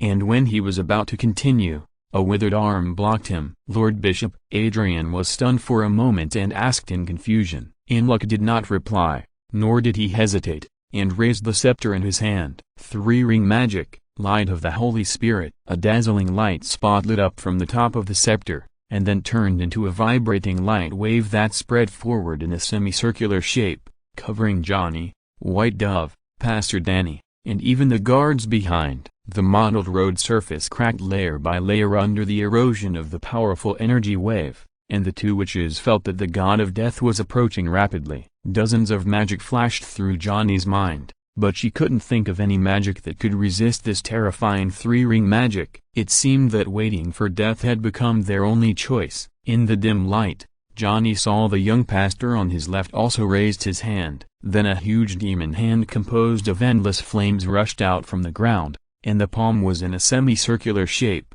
like a shield wall protecting them. "This is the improved magic, white phosphorus, hand of the flame demon." The powerful magic collided with the magic, accompanied by a violent explosion, and the mottled road surface burst directly, and the scorching air wave overturned the surrounding grass and vegetation. Countless dust and gravel flew up, and the burning hellfire formed a solid wall of fire, forcibly separating the two witches from Inlock and others. "Don't stand there, let's go." Before Johnny could react to this sudden turn, the young priest had already cut the throats of several guards beside him, grabbed their arms, blew up the wall of the alley, and rushed all the way with the two of them. "What's going on? Who are you?" Johnny was subconsciously led by Lin En to run, but his mind was full of doubts. Why would a priest of the church know witchcraft, and why did he save them? Suddenly, Johnny thought of the words of the priests before. Could it be shaping magic? "Why, in just a few days, you don't recognize me anymore." Lin En's face quickly changed to its original state, and he said jokingly, "Carl." Bage's face immediately showed a look of 3 parts surprise and 7 parts astonishment, looking a little silly. "But when did you learn the shaping magic?" Before Lin En could reply, Johnny asked anxiously, "No, haven't you been caught by the church?" "Coincidentally, before tonight, I also thought you were being tortured by the church." Lin En shrugged helplessly. They all seemed to have underestimated the power of their companions, so we were all deceived. Johnny also reacted at this time. The power of the fire demon hand that Lin En had just cast could only be described as terrible. The opponent was indeed capable of surviving alone in the pursuit and interception of Inlock. "Where have you been hiding these days? Didn't you go to find Loud and the ship gang?" Lin En asked with a little puzzlement. After entering the harbor town, he tried his best to find the old fox. In addition to getting a ship to cross the sea, the most important thing was to inquire about the information of the two witches. According to his understanding, if the two had not been captured by the church, they should have sought help from each other. Johnny shook his head helplessly. The harbor town was heavily guarded, and the gates were guarded by priests of the church. They had no way to sneak in, so they had been catching gray crows in the mountains and forests these days, relying on these inconspicuous birds to obtain intelligence. The three were explaining, and behind them, dozens of sharp light arrows were already rushing towards them. Obviously, in just a few seconds, Unlock had found a way to break through the wall of fire. Lin En looked back, and under the blessing of the overload mode, the flight trajectory of each light arrow was transformed into data and presented in his mind. Magic barrage. While thinking, a full 36 missiles made of pure magic power were suspended in the air, and then very precise fixed-point shooting detonated a large number of light arrows one by one in the air. Johnny and the White Dove, who were about to cast a defensive spell, stopped and looked at Lin En, and an inexplicable sense of security rose in their hearts. "Where are we going now?" Johnny asked very quickly. "There is a ship of ours at the dock of the harbor town. If we get there, we will have a chance to escape." Lin En explained very concisely, and looked back again. Inlock and others behind him had already caught up. From the appearance, the archbishop looked almost the same as an old man who was about to be buried, with gray hair and deep eyes, but his movements were faster than the priests beside him. When he disguised himself as Adrian before, Lin En had learned a piece of information that the senior clergy of the Holy See had received the blessing of God, and their physical fitness was far superior to that of ordinary people. It was not a good idea to fight head-on. He originally planned to appear as the priest Danny to see if he could fool them again and attack them from behind, but he was recognized by the archbishop at a glance. Is it because there is no glory of God on him? Lin En thought to himself. The sound of waves hitting the reefs in front of him came one after another, and the dock of the harbor was already in sight. At this moment, Bage suddenly grabbed his wrist tightly, his lips trembled violently, and he screamed with a hint of crying. I saw a lot of soldiers in armor, too many, at least thousands of them. Through the perspective of the gray crows, the white doves were already filled with fear. Countless guards in armor and holding huge shields were like a black ocean current sweeping towards them. Johnny felt a chill on her back. She didn't expect that in addition to Archbishop Unluck, there was actually an elite guard of thousands of people hidden in the harbor town. However, at such a critical moment, Lin laughed. Very good. After waiting for so long, they are finally willing to move. P.S. Tomorrow is a new week. Please recommend, collect, vote, and read. Chapter 40, Harbor Town. Turned upside down, Johnny and White Dove looked at Lin En, who suddenly became happy, confused, really did not understand why the other party could still laugh. Let's go.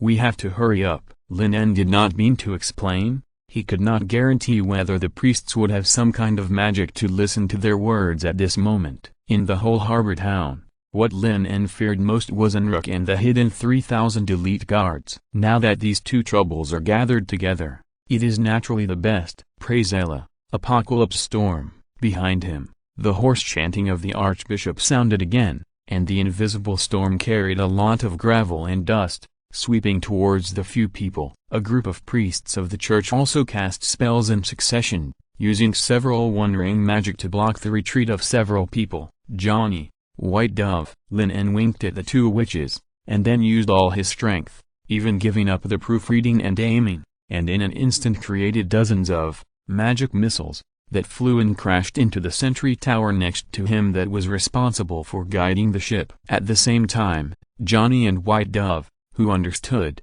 squeezed out the little remaining magic power in their bodies and used fossils to mud. The solid base of the sentry tower turned into sand under the effect of magic, accompanied by dozens of violent collisions. The sentry tower that had been erected on the dock for nearly 100 years and provided directions for countless ships collapsed. The falling boulders and wooden frames not only blocked the invisible storm, but also crushed the two priests who had no time to dodge. Taking advantage of this opportunity, Lin En and others had already opened up at distance of nearly 100 meters. And Luke's anger accumulated to the extreme. After several holy light shocks swept away the ruins blocking the road, he was about to attack again. At this time, the ground of the harbor town suddenly shook slightly. Not only in Luke, but Lin En and others also had the same feeling, but it was not magic and divine arts that caused all this. The Nordland elite guards, dressed in black armor,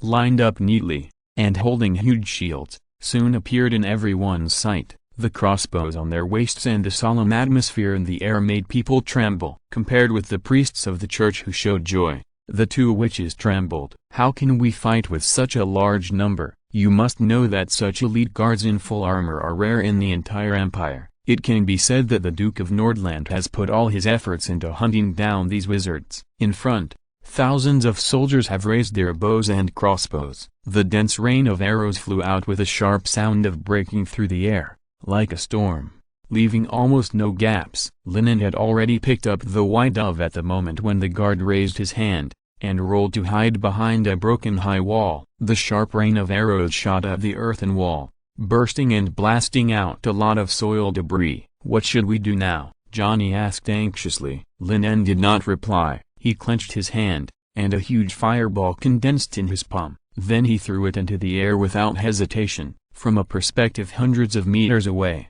it was like a ball of fireworks rising above the harbor town. Enrich almost instantly thought of the terrifying witchcraft that Lin En had used to wipe out dozens of elite guards, and shouted without hesitation, "Everyone, defend!" The dense rain of arrows stopped immediately. The 3,000 soldiers raised their giant shields to the sky in unison. The priests present did not dare to neglect it. A large number of protective magic was added to the surroundings. Under the attention of everyone, the fireball that rose to the sky suddenly exploded, bursting with countless brilliant sparks, and then gradually dissipated in the night sky. The expectant expressions of the two witches immediately paused, and only Lin En looked up at the sky and said freely, "It doesn't matter, let the fireball fly for a while." How to fly? Isn't this magic over? Johnny looked up blankly, and then he noticed that there seemed to be tiny dots of light flying from the other side of the sea. When the light approached, the witch realized that it was not light at all. It was hundreds of flaming arrows. Is it support? Adrian and others also noticed this. Almost instantly they analyzed that the fireball spell just now was not aimed at them, but only existed as a signal source. However, this reinforcement was a little too weak. Perhaps because of the distance and the unclear vision at night, the flaming arrows in the air were completely inaccurate. Even if they stood still and did not defend, they would not be hit. That's it, that's it. Several priests were extremely disappointed, thinking that it was a little ridiculous to be so worried just now. They were actually frightened by a few devil's followers. Only Enruk noticed something was wrong. His dark and turbid pupils gradually turned into bright dark gold. The unknown is often the most terrifying, but it was too late to stop it now. The fire arrows wrapped in oilcloth were shot irregularly to every corner of the harbor dock. An indescribable sense of crisis gradually enveloped everyone's brain,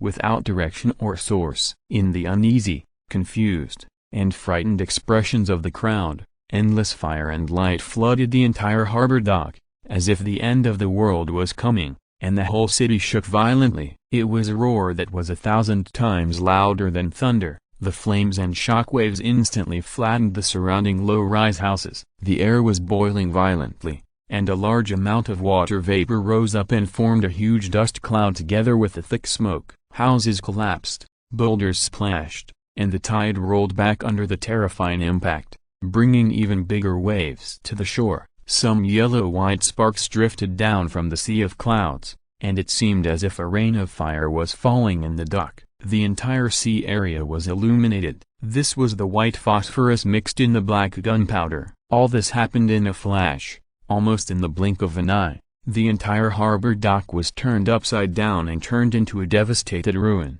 The only relatively good place was under the feet of Johnny and others. When setting up the trap, each location of the explosives was carefully designed, but even so, the powerful impact still blew the earthen bunker into pieces. Lin En had to use several protective magics in succession to barely block the aftermath. The two witches behind the wall only felt their brains stunned for a moment, and then they fell into continuous tinnitus. After the explosion, thousands of elite black armored guards and those priests of the church who were chasing them had disappeared without a trace. All that was left was the wreckage on the ground and the blazing sea of fire. What is this? Is this hell? The two witches stood there in a daze, unable to react for a long time. Chapter 41 Praise, Judgment in Heaven. Several minutes later, until the brief tinnitus gradually recovered, the two witches came back to their senses with a familiar shout. Hold your breath. Use magic to filter oxygen. Johnny suddenly came back to his senses and turned his head to look over. Lin En was standing in front of the burning sea of fire,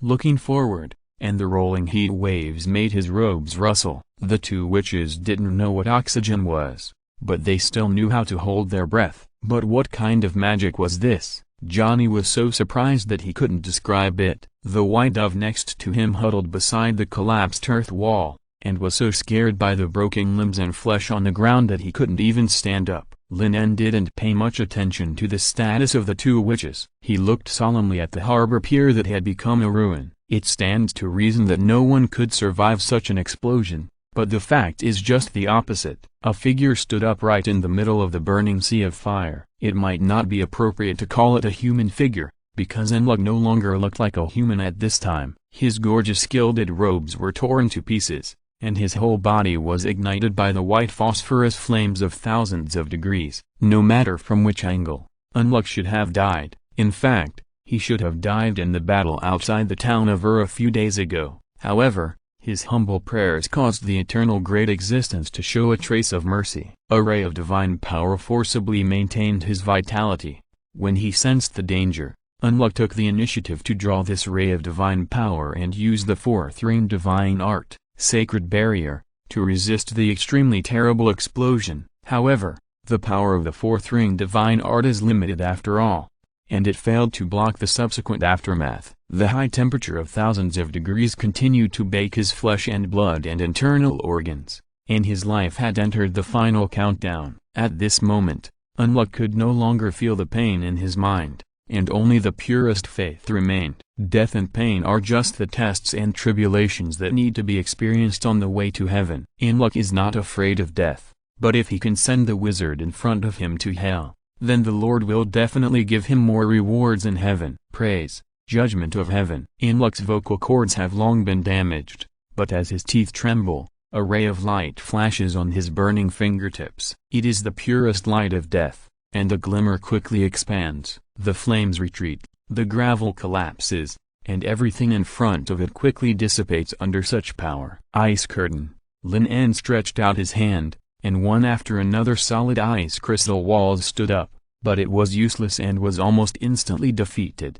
However, Lin En still took advantage of this less than a second of obstruction to evade sideways and avoid this ray of death. Behind him, the pure light hit the surging sea directly, exploding a wave of more than 10 meters high. Unluck refused to give in and cast a spell again. This time it was a wider range and difficult to avoid. Apocalypse storm. At this moment, White Dove spoke. Sharp sound waves instantly swept the whole place. Anluik's movements paused slightly, and the storm that had just condensed also dissipated. But soon the archbishop turned his head, his eyes flashing with dark golden fluorescence. Without any movement, White Dove seemed to be strangled by the throat, and the sharp sound waves stopped abruptly. The horrible backlash instantly penetrated the witch's mental defense line. The girl's body went limp and fell to the ground with blood spitting out of her mouth. White Dove. Johnny quickly stepped forward to help the little witch up and checked her condition. Lin En's face also became more angry. Dozens of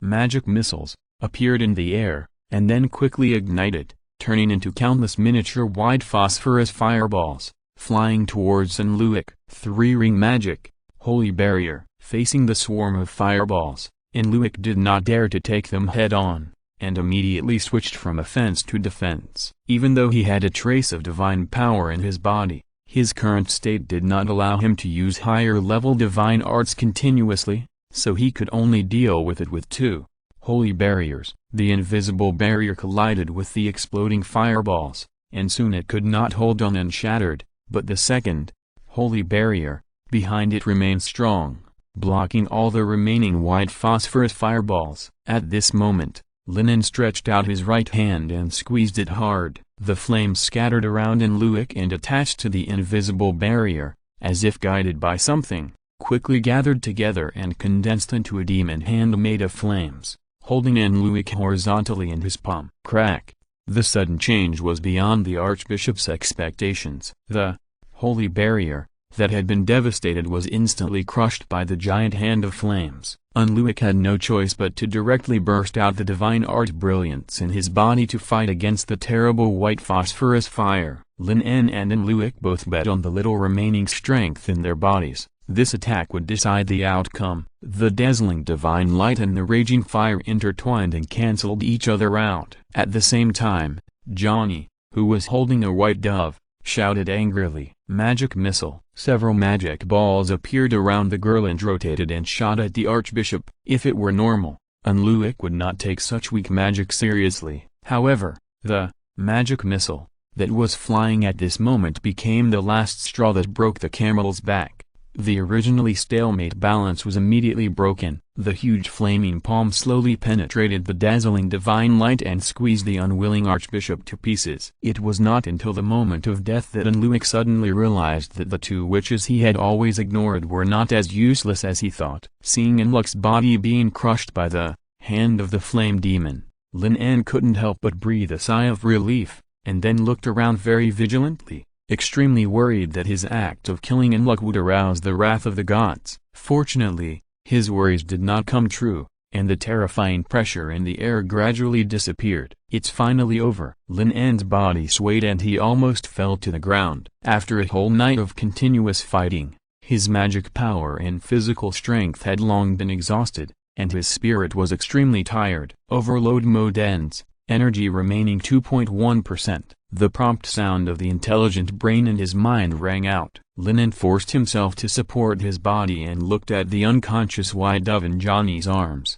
and asked, "How is the white dove?" "I don't know. Her condition is very bad, and she needs to be treated immediately," Johnny said with great concern. Lin En looked at the surging sea surface. Since Lord was able to receive the signal he gave and act according to the plan, he should be here by now. But why can't he see even the shadow of the ship now? P.S. I ask for everything for the new book. Thanks to book friend Ju Yao Dian for the reward of 700 starting coins. Book friend Memory of the World for the reward of 600 starting coins. Book friend 2019091707145718 for the reward of 200 starting coins. Book friend 2022030821553718.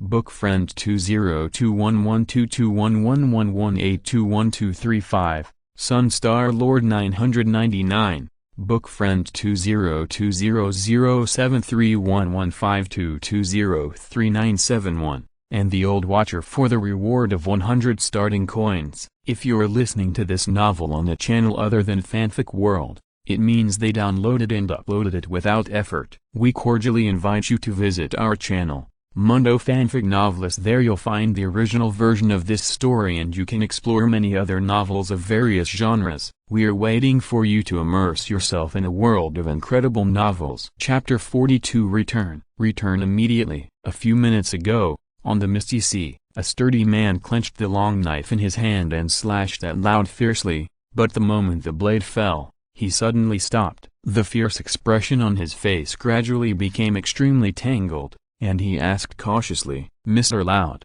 do you really want to cut?" "Don't talk nonsense, cut." The lame Loud gritted his teeth and stretched his right hand straight, revealing a very obvious flame mark on the back of his hand. While speaking, Loud's heart also twitched fiercely, but this was also an extremely helpless choice. At the beginning, he did not have much confidence in a certain wizard's bold and outrageous rescue operation. So when he found that the harbor town suddenly broke out in turmoil and all the plans made before were over before they started, Loud immediately judged that the wizards left in the harbor town would soon be finished. Because of this, Loud made a prompt decision and took advantage of the chaotic situation in the harbor town to organize people to run away. Thanks to the fact that the church put most of its energy into dealing with Lin En and others, they took control of the ship without much effort, and then took the financial resources that were easy to carry and sailed away from the harbor town. Now the only thing that worries Loud is the fire mark on his hand. If the wizard finds out that he has run away when he is in danger, he might drag him into hell before he dies. He doesn't know much about magic, so the only way he can think of is to cut off this hand. The muscular man was tangled in holding the knife and was afraid to do it. Loud's mood kept fluctuating. Finally,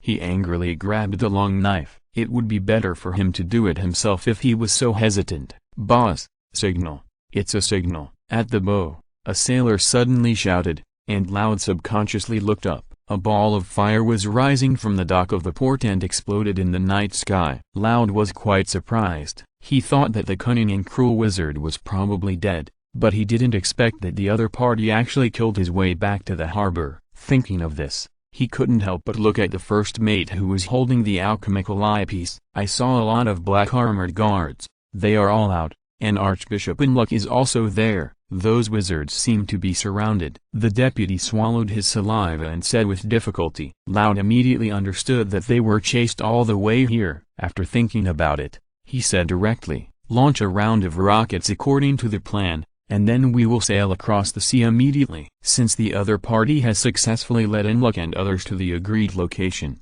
he will naturally not be so heartless. It doesn't take much effort to set off a round of fire from a distance, but it's better to go to the shore to meet them. Loud doesn't think that the other party can do anything in such a dilemma. It's impossible that he would be promoted to a great wizard on the spot, and then destroy all the thousands of elite guards with a few magics? This is no longer outrageous. More than 300 sailors and guards immediately took out the oilcloth that had been prepared long ago, wrapped it around the arrows, lit them with torches, drew their bows and arrows, and shot the arrows into the distance by projectile method, not caring about accuracy at all. Anyway, the order of the wizard was that as long as they could shoot into the harbor dock, it would be enough. Lord glanced at it and didn't look at it again, holding the long knife in his hand and gesturing back and forth. Cut or not cut? How much should I cut? This is a question worth pondering. Just when Lord made up his mind and was ready to take action,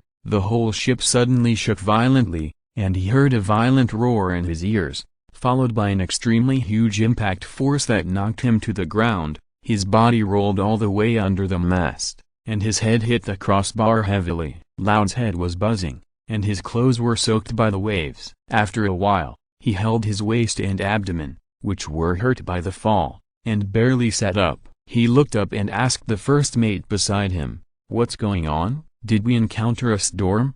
However, when he asked, the first mate did not answer. He looked at the direction of the harbor pier with a dull look, muttering to himself, "It's over. It's all over." "What's over?" Loud frowned in dissatisfaction. Could it be that the battle at the dock has been decided, and those wizards are all finished? Loud turned his head and looked over. After seeing the scene in front of him clearly, he couldn't help but take a breath of cold air. Only then did he realize that it was not those wizards who were finished, but the entire harbor town was finished. A huge dust cloud was floating up from the sky above the city. I don't know when the originally dark night sky was reflected into a dazzling fiery red, as if something had torn the black curtain apart. The once prosperous and splendid dock has now turned into a pile of ruins, with billowing smoke, surging heat waves sweeping up, burning the sky red, and dense fire rain falling from the huge dust cloud, forming a hellish scene. Lord swallowed hard.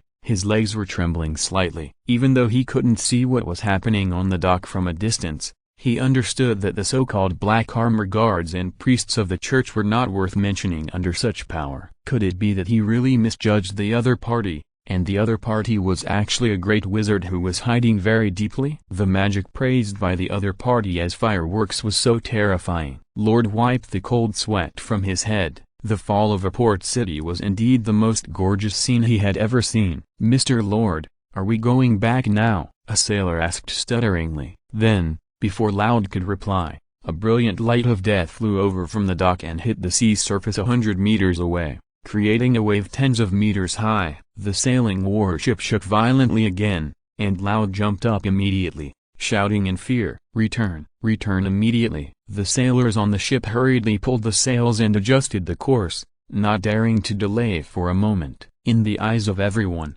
this was undoubtedly a naked warning from the wizard to them. If they didn't return, the next magic would probably hit the ship directly. Loud changed into a decent set of clothes without stopping, and tidied his appearance. Although his legs were still a little weak, he put the most cordial smile on his face, ready to meet the cruel wizard, and no longer mentioned the matter of cutting off his hands. The strong man on the side pulled the rope hard, very glad for his previous judgment. Fortunately, he didn't cut it just now, otherwise he would be the one to be cut to death. Chapter 43 God's Projection. Under the hard work of the sailors, the sailing ship sailed through the turbulent sea and stopped at a dock that had not been completely destroyed. Feeling the rolling heat in the air, although he was prepared in his heart, when he really looked closely at the port that had turned into a ruin, Loud's heart couldn't help but shiver, and the smile on his face was more eager than before. "Mr. Loud, you are finally here. I thought you had successfully crossed the sea by boat." Lin En took Johnny and the unconscious White Dove and boarded the sailing warship along the heavily lowered wooden board. "Ha ha ha ha, Master Wizard, you are joking. How is this possible?" "It's just that the plan changed temporarily, and we didn't receive your follow-up orders. We can only drift and wait on this sea first." Loud laughed a few times and explained calmly. Lin En didn't mean to expose the other party. He and the ship gang didn't have any friendship. The two sides only cooperated temporarily based on the threat of the Holy See and the goal of crossing the sea to the wizard's land. So even though he guessed that the other party had the suspicion of abandoning him and running away, Lin En was not angry. "Mr. Loud, is there a doctor on this ship?" Johnny interrupted the conversation between the two and asked anxiously. Loud looked at the unconscious page and immediately realized the seriousness of the matter. He immediately asked his deputy to call the doctor on board. In order to deal with the possible emergencies during this crossing, he still prepared a full range of herbs. However, after checking, the doctor on board shook his head helplessly. "The external injuries of this witch are not serious. The reason why she looks like this may be ... maybe it's other problems." Hearing this, Johnny immediately thought of the scene where Beige used Soul Scream to attack Enrook, but was backfired. This might be a trauma at the soul level. Seeing that the doctor on the ship had no way, the silver-haired witch could only look at Lin En with the last glimmer of hope. 071 Lin En shouted silently in his mind. It is initially determined that the target has suffered severe mental damage. It is recommended that he go to the Federal Medical Center immediately to receive a professional brain examination. Lin En was quite helpless. He had to go back, and although the Federation's technology was advanced, its research on consciousness and soul was very limited. Most of the information was top-secret files, which people like him had no right to access or read. So under the witch's eager gaze, Lin En had no choice but to shake his head cruelly. Johnny's beautiful sapphire eyes dimmed immediately, but soon he felt that the little witch in his arms seemed to tremble. "White dove!" Johnny shouted in surprise. "It's so cold, my head hurts." The 13 or 14-year-old girl curled up her body,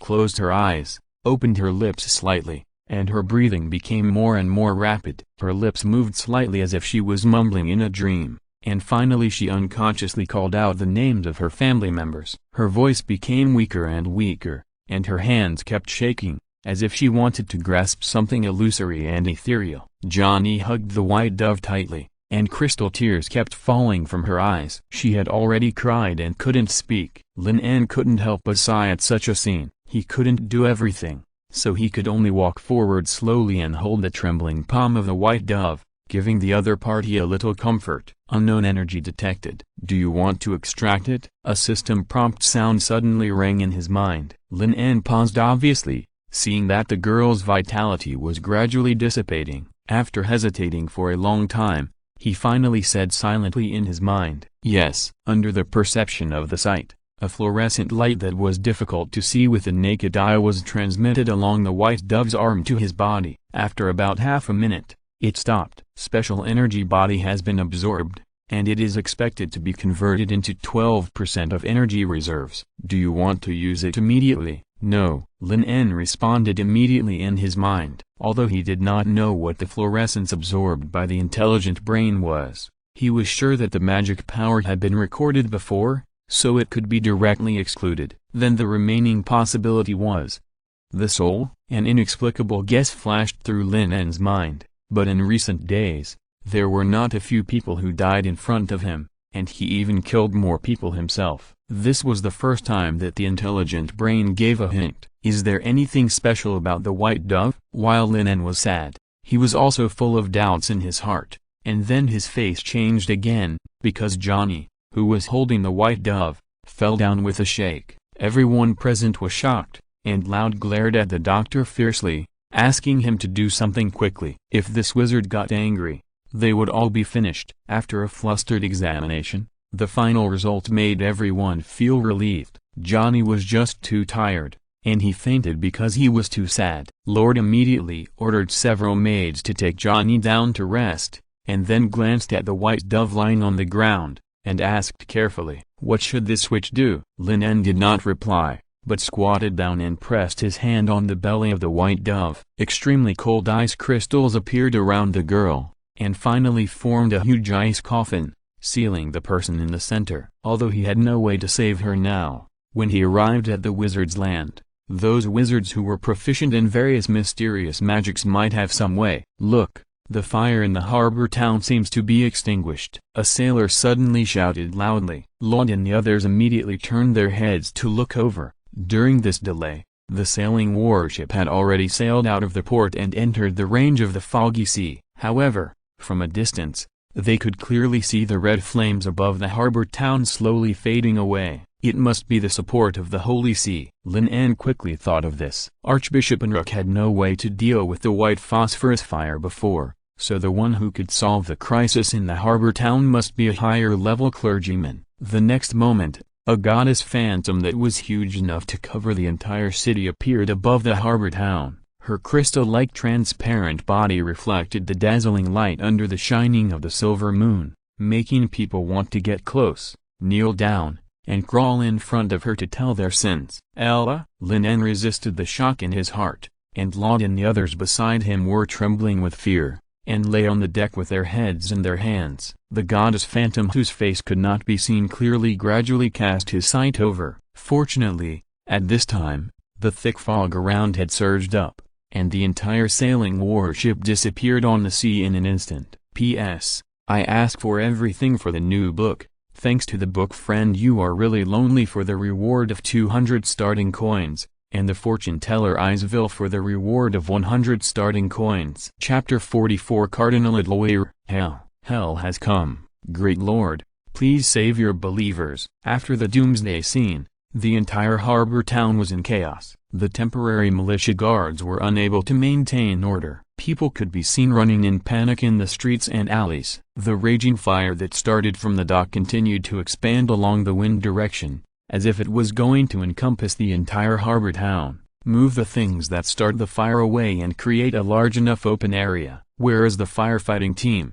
Get moving. The temporary guard captain Purest shouted at the top of his lungs, trying to use the isolation method taught by Lord Adrian to block the spreading fire. Unfortunately, the morale of the entire guard team was almost collapsed. Many people threw down their weapons and fled out of the harbor town like crazy, ignoring his orders. Seeing the raging flames getting closer and closer, Terrace was already desperate. At this moment, a loud voice like thunder rang in his ears. Praise, Ella, heaven is coming. At this moment, the extremely chaotic harbor town seemed as if time had stopped. All the people who were fleeing in panic stopped and looked up at the night sky. The dust cloud that originally covered the city was torn to pieces by some powerful force. Then, a dazzling white light fell from the sky and sprinkled every corner of harbor town. Under the sweep of the white light, everyone felt that their tired bodies were re-energized, and the despair and fear in their hearts were quickly fading.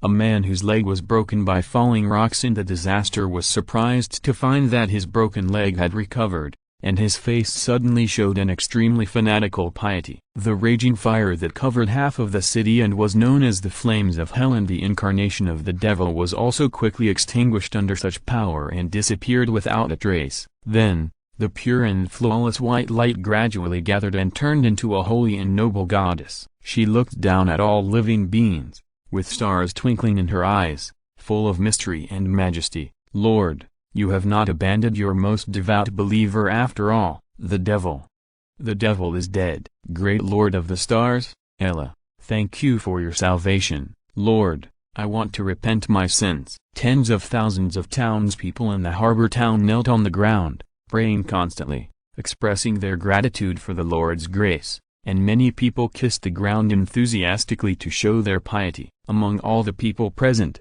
the only one who could still maintain some rationality was Terrace. After being illuminated by the white light, a fanatical piety rose in his heart, but he did not kneel down on the spot, as if some magical power stopped his actions. At some point, a middle-aged man in a red and gold robe and an iron mask appeared beside him. Mr. Cardinal. Terrace immediately recognized the identity of the visitor from his clothes and saluted respectfully. Where is Enluik? Why has the harbor town become like this? Edwell looked around at the townspeople who were kneeling on the ground and praying devoutly, and asked directly, if I am not mistaken, the witch-hunting ceremony should start at noon tomorrow. The Holy City received Enluik's request for help 2 days ago. The Archbishop of Nordland led an elite guard and was almost completely destroyed in the process of capturing several wizards. Even if he used the divine descent, he could not keep his opponent. According to the process of the tribunal, no matter how difficult the formal wizard is,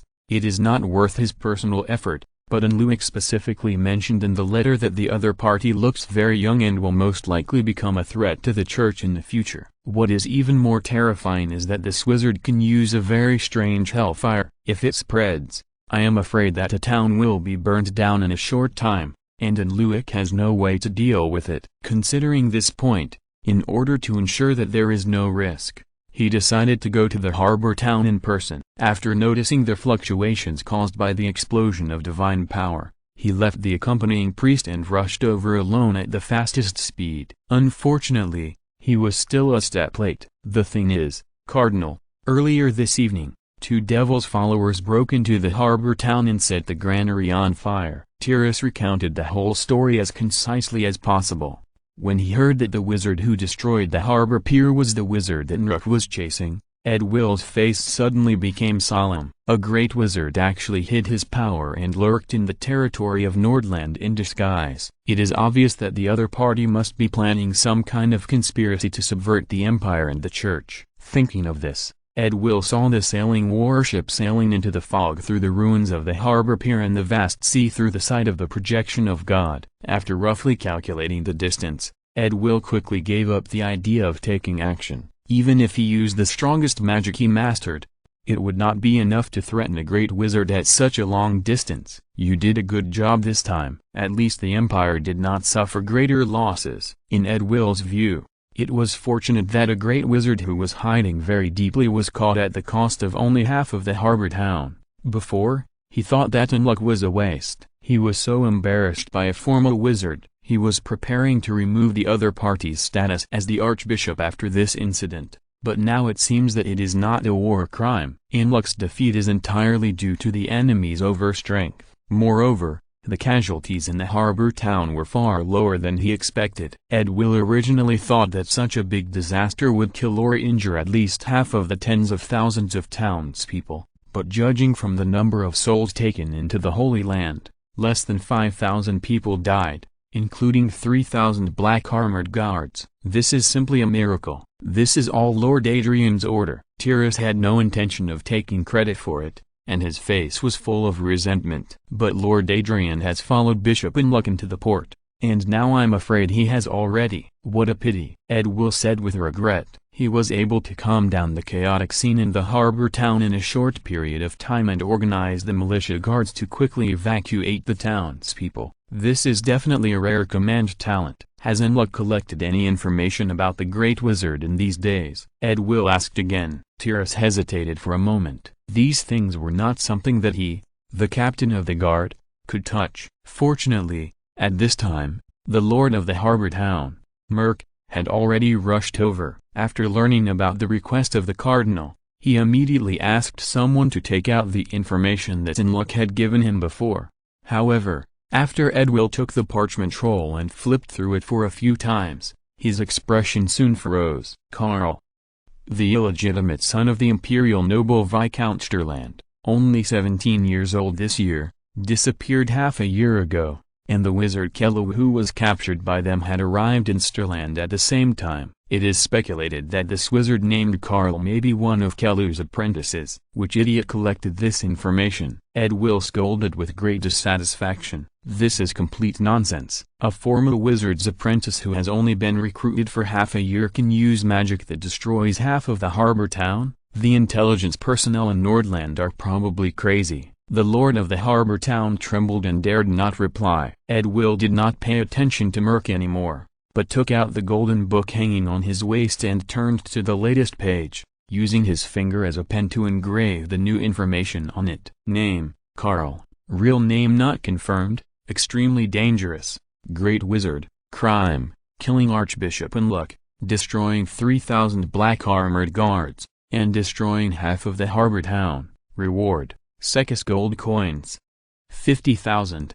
P.S. The classification of Vatican personnel is based on a certain theology, roughly, priest, bishop, archbishop, cardinal, clergy, saint, chief judge and other high-ranking Vatican officials. Pope. Chapter 45. How long has it been since you last experienced a battle, Father? At midnight, in Pedro's mansion, continuous explosions and roars came from the outside world. Ivana, who was leaning against the wall at the moment, seemed to be oblivious. The cowhide rope cut by the sharp wooden thorns was scattered beside her. Her white jade fingers trembled slightly as she turned the yellowed diary in her hand. In the 708th year of the holy calendar, November, Pedro had a new member. He looked small and white. His name was Ivana. Am I a brother?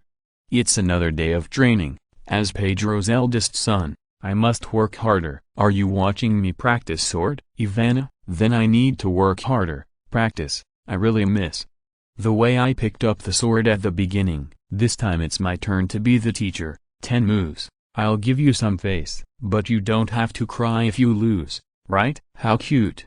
Ivana. 37 moves. It's only been 4 months. No, I must not have used my full strength. I should be more serious next time. Lost.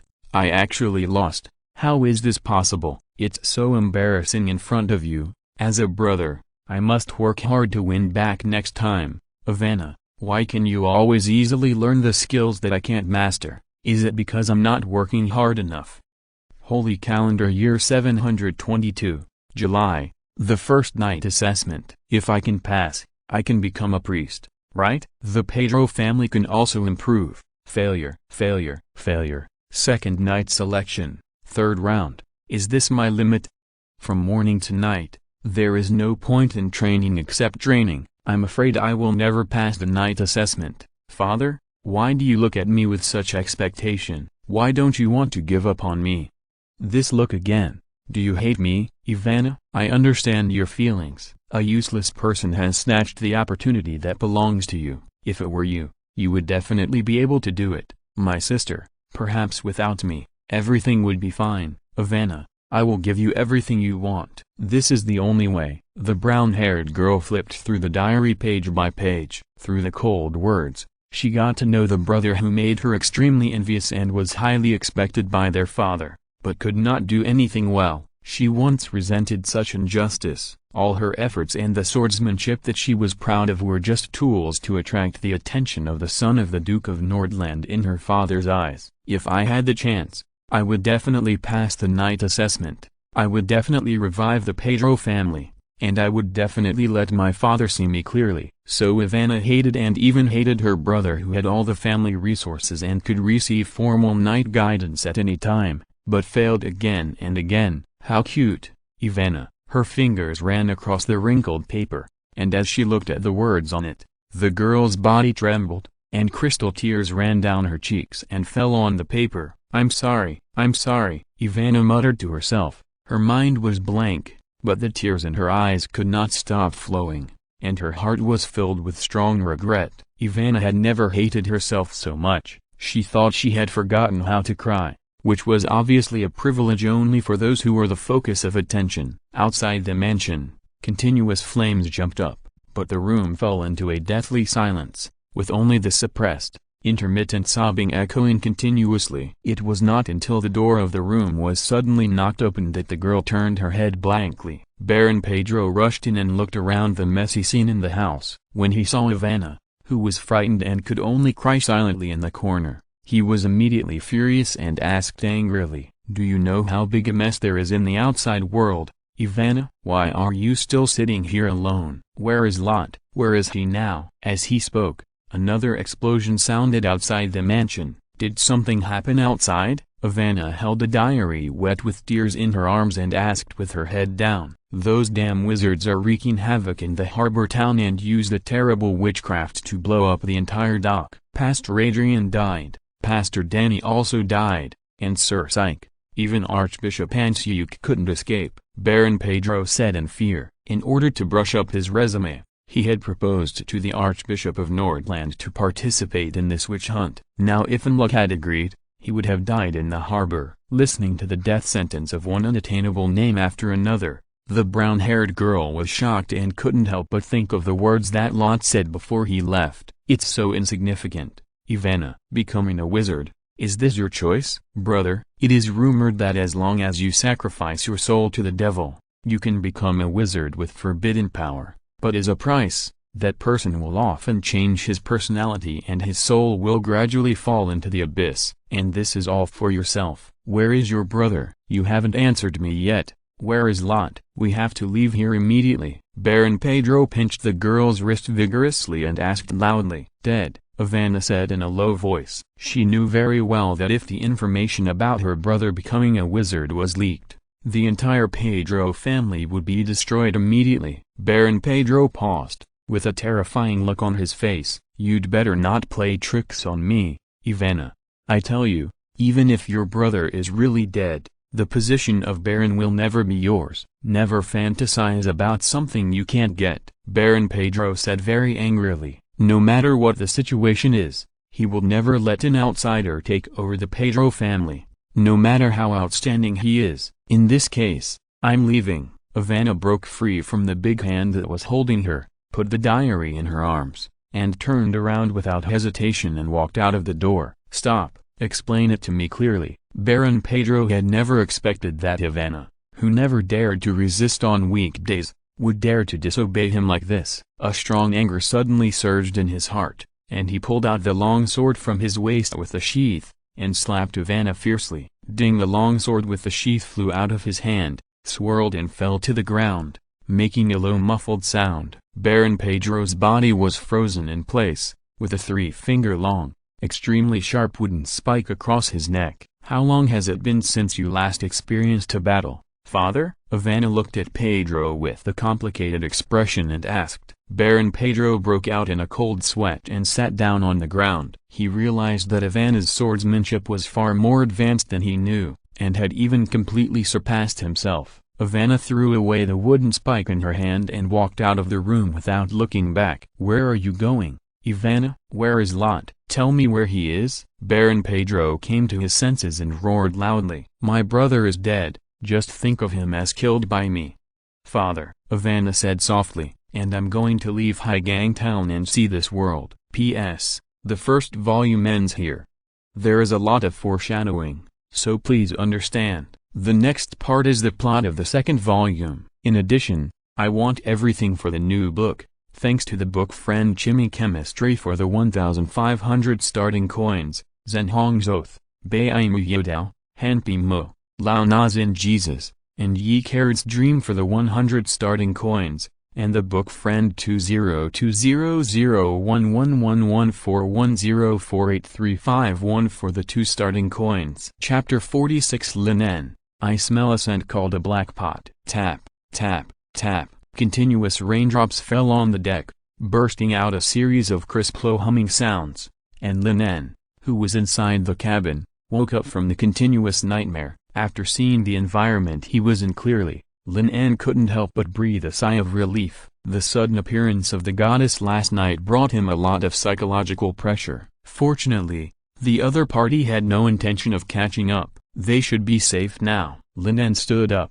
turned over the hard wooden bed, picked up a cloak hanging at the door, and then opened the cabin door and walked onto the deck. The gentle sea breeze wrapped in drops of seawater rushed in his face, with salty and moist, blowing away the dirty air in the cabin. Lin En looked up and looked into the distance. The thick fog filled the sea, covering the entire sailboat. He could only barely see about 3 to 5 meters outside the ship. This fog seemed to have some mysterious power. Even if he used the first ring magic, Tick's far sight, he could not penetrate the white fog and see farther. Sailing under such conditions is dangerous. Not only is it difficult to tell the direction, but it is also possible to crash into the reef. Master Wizard, are you awake? Did you have a good rest last night? A familiar voice sounded behind him. Lin En turned around and saw that it was the lame Loud. However, compared with last night, the other party looked a little listless and was obviously frightened. Lin En did not answer Loud's question,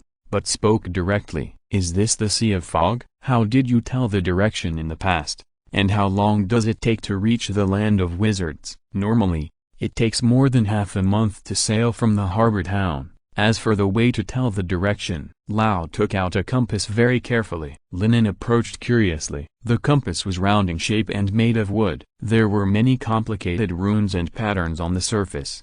The most eye-catching thing was the pointer on the top, which pointed to the direction of the ship. Could it be a compass? Lin En guessed secretly, and then heard Loud explain. This compass is an alchemical creation made by the great wizard Helram. No matter where you are, It will always point to the direction of the wizard's land. This is the basis for them to cross the foggy sea. No matter where they start, they only need to follow the direction indicated by the compass to find the wizard's land. It's amazing. Lin En picked up the compass and looked at it carefully. He became a little interested in the great wizard named Helram. This was the second time he heard this name. It seems that Unluck took so much effort to deal with several wizard apprentices and lure Loud out just to get this compass. As long as this thing is handed over to the Holy See, it will definitely be a great achievement. Since he couldn't understand the runes on the compass, Lin En just wrote it down secretly and returned it. Loud reached out to take it, and then his expression seemed a little tangled. After a long time, he asked carefully, "Are you a great wizard?" "Of course not." Lin En shook his head, but he dared not admit it.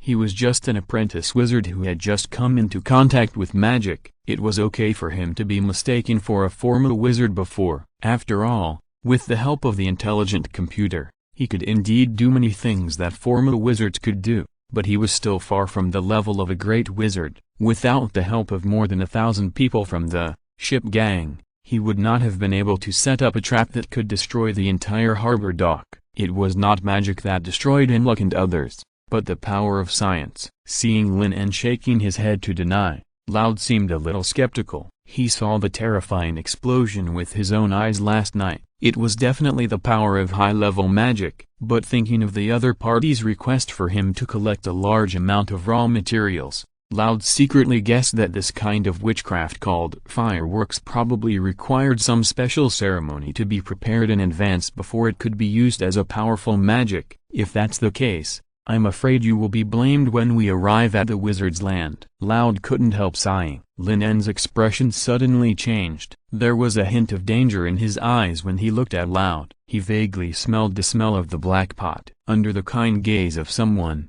Loud hurriedly explained, "Although he has been operating this waterway from the harbor town to the wizard's land, the person who created this route is the great wizard Helram. To put it bluntly, the entire ship gang is just a tool in the hands of the other party. Whether they are willing or not, they need to transport some scarce materials to the wizard's land every year. Because they have been acting very secretly, there has never been a big mistake in more than 10 years. Now, because of Johnny and others, this transportation route has been directly destroyed. If Lin En is also a great wizard, then there is no need to worry too much. If not, he needs to be prepared to be held accountable." This is why he deliberately spoke out to confirm. Under Loud's explanation, Lin En quickly figured it out. He couldn't help but feel a little troubled. He could naturally think of the importance of this waterway. This blame should be borne by his mentor, Kelu. If the other party had not been so bold and intended to abduct the Duke's second daughter,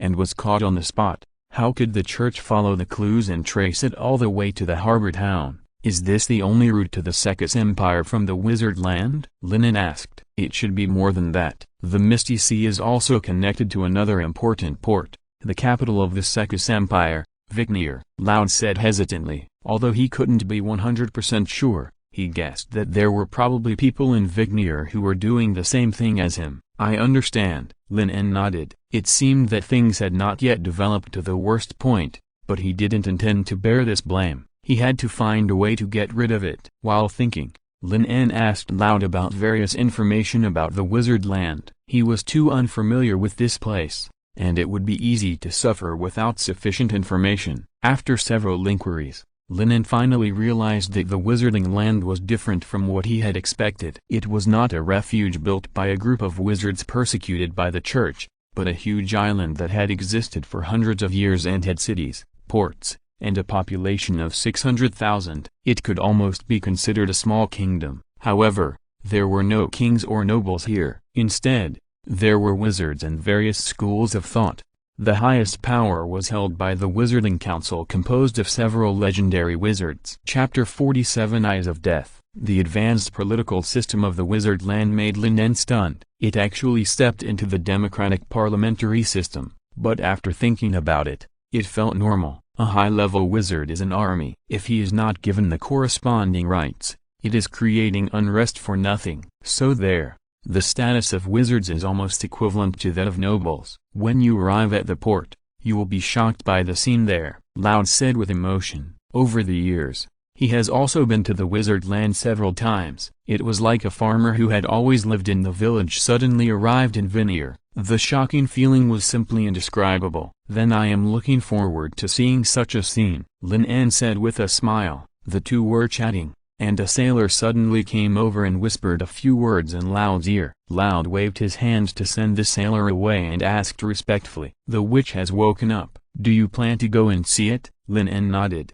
He just had a lot of questions to ask Johnny, so he walked quickly towards the cabin. Looking at Lin En's departing back, Loud did not intend to follow him, but looked up at the foggy sky, where drops of rain were dripping on the deck through the wide fog. Although this little wind and rain did not affect the voyage, Loud felt a little uneasy in his heart. This year, in order to escape the pursuit of the church, they left the port a little too late. "I hope it will be a little quieter before passing through this sea area." Lin En followed the sailor all the way to the interior of the cabin. The wooden boat kept shaking, and there was a faint smell of rot in the air. Fortunately, he had already adapted to the poor sanitary conditions of the Middle Ages in these days, and this situation was already good. At least Loud arranged separate cabins for them, so they didn't have to squeeze together with the rest of the crew. "Master Wizard, this is it." The sailor who led the way stopped in front of a cabin door and looked at Lin En. He couldn't help but think of the tragic scene in the harbor town in his mind, and there was a little fear in his eyes. Lin En didn't care, and pushed the door open and walked in. This is a cabin of only a few square meters. The silver gray-haired witch is leaning against the wooden bedside, looking out the window at the ocean covered by fog. The faint light shines through the window on the girl's pale cheeks, revealing a morbid beauty. Probably hearing the sound of the door being pushed open, Johnny turned his head, and his delicate profile was half covered by a shadow. Looking at Lin En, who walked in and walked to the bed, the girl was silent for a long time, and suddenly spoke. "White Dove is dead." Lin En paused, then replied softly, "I have frozen her body. Maybe the big shots in the wizard land will have some way." Although he said so, Lin En knew in his heart that this hope was slim. Not to mention whether those powerful wizards had the ability. Even if they did, it would be unlikely to save a small wizard apprentice. The reason why he did this was that White Dove, who was extremely afraid of death on weekdays, dared to enter the harbor town to rescue himself in the face of a situation that was almost certain to die, which moved Lin En a little. Secondly, he was also very concerned about the unknown energy absorbed by the intelligent computer last night. Johnny seemed not to hear Lin's words, and continued to repeat in a low voice. Lin sighed secretly. With the girl's mental state, he was afraid that he could not ask anything. Just as he was about to let Johnny have a good rest, a soft, slightly warm body bumped into his arms. Lin paused for a moment, and before he could react, he heard the girls sobbing. "White Dove is dead. The teacher is also dead. And Kent, Will, Buck, Barton." Every time he called out a name, Johnny's voice choked a little, his shoulders trembled, and crystal tears ran down his cheeks, wetting Lin's robes. The girl choked and spoke intermittently about everything that happened in Nordland. After being discovered by the staff of the Holy See, Kalwi had the opportunity to escape, but for his own sake he chose to stay behind. That's why she escaped. Before leaving, she promised her teacher that she would bring every apprentice back to the wizard's land safely. As a result, except for the two of them, everyone died. Lin En stood quietly and did not disturb the girl's confession. He understood that what Johnny needed now was a way to vent all the fear, sadness, and despair that had accumulated for more than 10 days and could not be expressed to outsiders. This intermittent crying lasted for more than 10 minutes, and Johnny's emotions gradually stabilized. Only then did he realize that he was hugging Lin En, and the clothes on the other person were soaked with tears. The girl loosened her arms in embarrassment, and the atmosphere in the cabin suddenly became a little strange. Johnny wiped the tears from the corners of his eyes in a panic and said in a low voice, "If the teacher had chosen to take you to the main city of Nordland, perhaps everything would be different." "You think too highly of me, Johnny." Lin En shook his head. He hadn't crossed over at that time. With the level of his original body Carl, he would most likely be caught together. "And you've done enough and well enough," Lin En said seriously. Johnny was not a tactical master, nor was she a cunning person like Loud. In Carl's memory, She was just a girl with a relatively good talent for magic and liked to sit under a shady tree and read books. It was unrealistic for Kelu to pin the lives of these wizard apprentices on Johnny's efforts. Johnny did not respond to Lin En's comfort,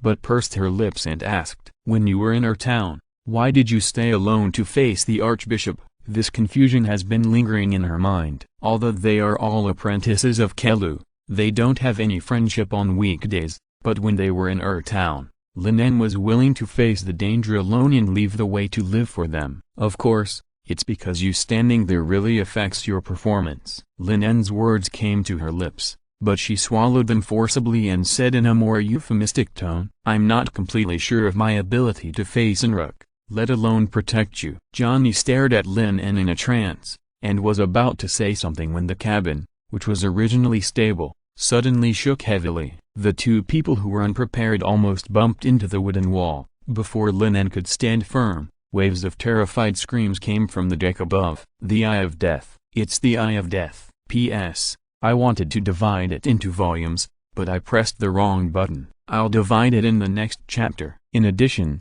in the new month, I ask for monthly tickets, recommendations, collections, and follow-up reading. It would be even better if there are rewards.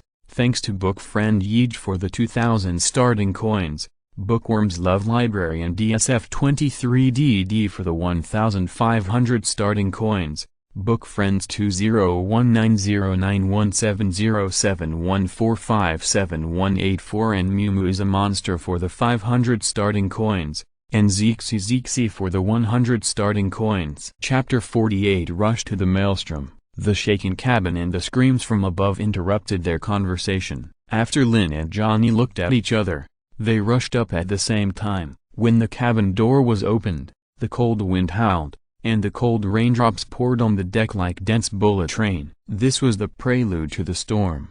The originally calm sea surface became turbulent at this moment, and the seawater continued to hit the hull, causing the sailing warship to shake constantly. Due to the continuous strong wind, the originally thick fog became much thinner, and the visual range increased by about 2 times. But the fog was no longer pure white, but turned into an extremely strange gray. "Quickly tighten the sails for me. Everyone move. We must escape from this sea as soon as possible." The deck was in chaos, and hundreds of ship gang sailors were in a mess. Loud's face was extremely ugly and he shouted loudly, but it was of no avail. Many people were kneeling on the ground in despair, with a look of despair on their faces, and they kept shouting something. "Mr. Loud, did it hit the reef, or is it the effect of the storm?" Lin En walked up quickly and asked. "No, it's a whirlpool. It's the Eye of Death," Loud shouted in fear. "A whirlpool?" Lin En immediately remembered the information he had inquired about in the harbor town before. He looked at the rough sea again and realized what he had just ignored. The rolling sea water surged in the same direction, and the sailing ship under him was being pulled towards the center of the whirlpool little by little. However, the diameter of this whirlpool was too large, and the sea was full of fog, so he couldn't find any reference points, which gave him the illusion that the ship was sailing normally. "Hiss, how big is this thing?" Lin En couldn't help but sweat,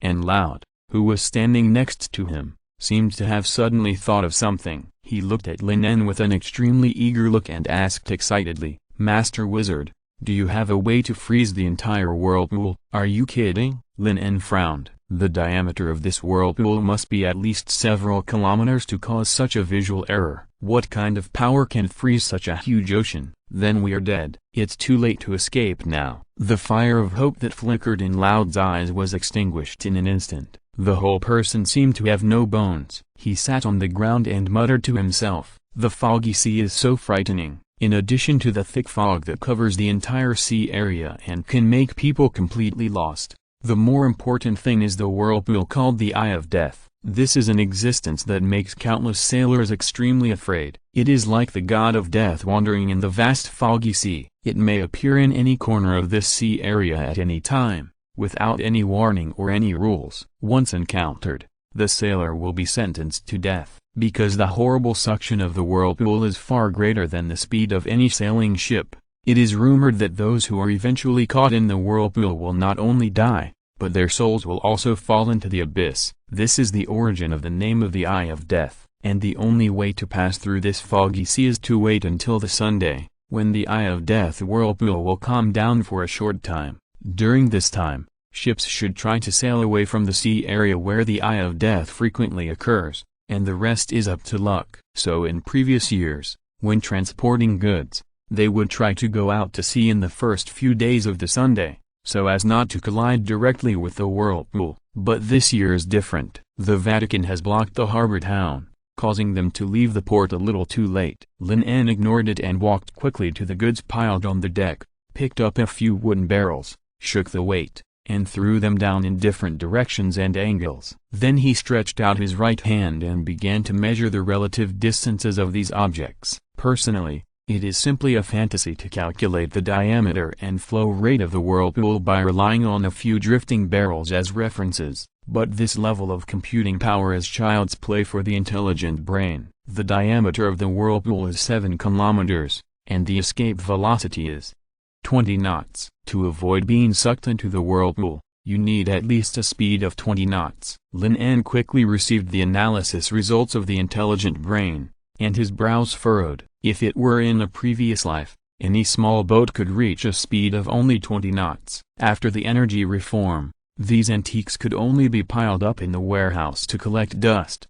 However, he is now in an evil other world, and the maximum speed of the sailing warship under their feet seems to be only 7 knots? This is impossible. Even the best alchemy ship in the wizard's land can never have a speed of 20 knots. Loud also heard Lin En's words and shouted in despair. Although he didn't understand what the escape velocity was, he knew very well what 20 knots meant. No, it's possible, Lin En said seriously, throwing the helmsman who was lying on the ground aside and looking at the people present. I'll take the helm. Everyone return to your posts, listen to my instructions, and raise all the sails. Do you know anything about ships? With such a big wind and waves, once all the sails are raised, the ship will capsize in no time, and then we will all die. The helmsman who was pushed away by Lin En before jumped up immediately and shouted at the top of his lungs. In this situation, he didn't care about wizards or not. But the next moment,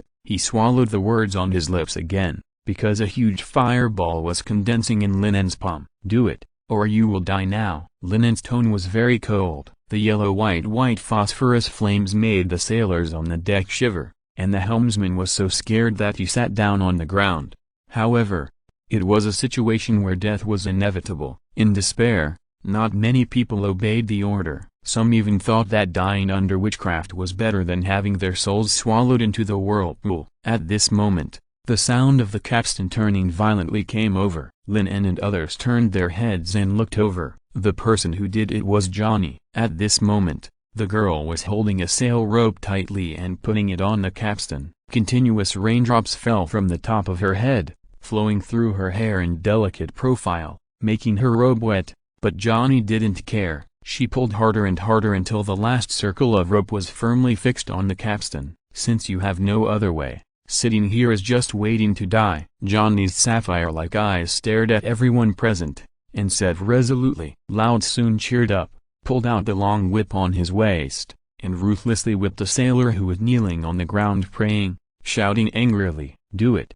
Do it all! Raise all the sails!" If you're listening to this novel on a channel other than Fanfic World, it means they downloaded and uploaded it without effort. We cordially invite you to visit our channel, Mundo Fanfic Novelist. There you'll find the original version of this story and you can explore many other novels of various genres. We are waiting for you to immerse yourself in a world of incredible novels. Chapter 49 Conquest. Under the command of the long whip in Lord's hand, the sailors took action with the last glimmer of hope. The sail ropes were tightened, the noose kept turning, and the canvas made of camel leather was raised one by one. These canvases made of camel leather were very tough and could withstand the heavy rain and wind. The rest of the people threw all the cargo piled on the deck off the ship to reduce the weight of the sailboat. Lord watched the cargo on the ship being thrown into the water one by one. His heart was bleeding, but there was nothing he could do. His life was always more important. The whistling,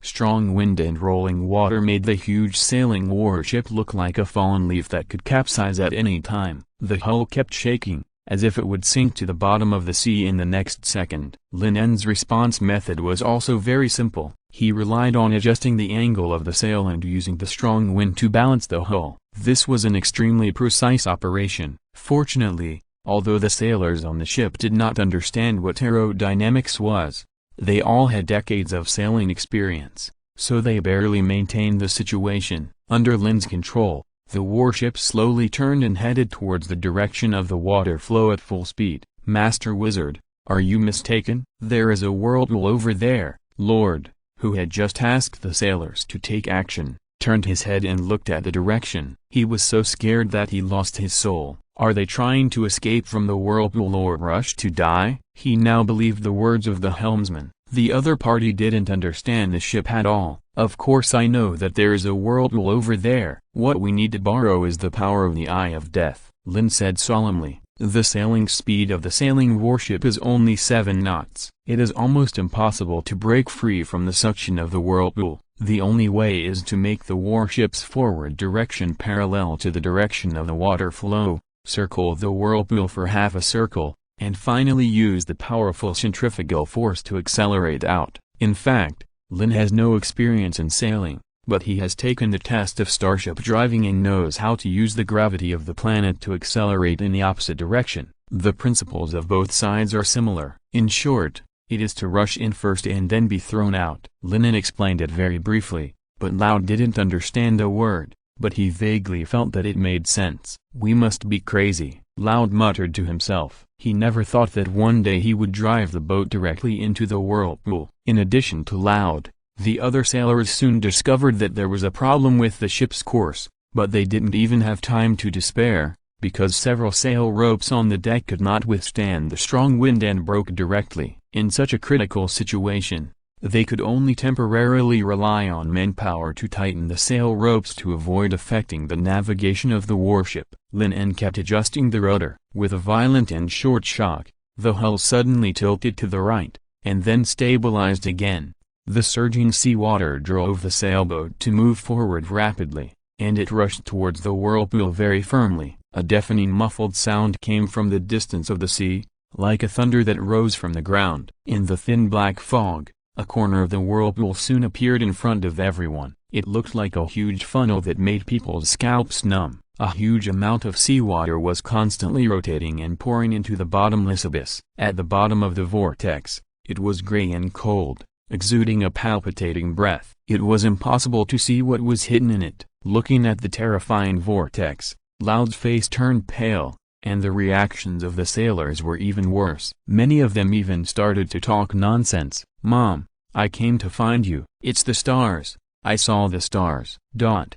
Lin En vaguely realized that something was wrong. This vortex called the Eye of Death seemed to be able to affect people's spirits. It seemed that this thing was not a natural phenomenon caused by ocean currents or gravitational tides. "We must leave here as soon as possible, but the current speed seems to be a little bit short. Use fireball, 7 o'clock direction." Lin En shouted loudly, and pointed out the direction specifically in case Johnny didn't understand. The silver-gray-haired girl immediately understood and activated the magic hand. A huge ball of fire suddenly condensed in her palm and was thrown to the side and rear of the sailing warship. Lin En also made the same move at this time. The two huge fireballs collided with each other. The violent shockwave shook the hull, but the impact also increased the speed of the warship again. The constantly shaking sailing warship was very thrilling, rubbing against the edge of the whirlpool. Under the effect of the powerful centrifugal phenomenon, it rushed out at a speed several times higher than usual. At the same time,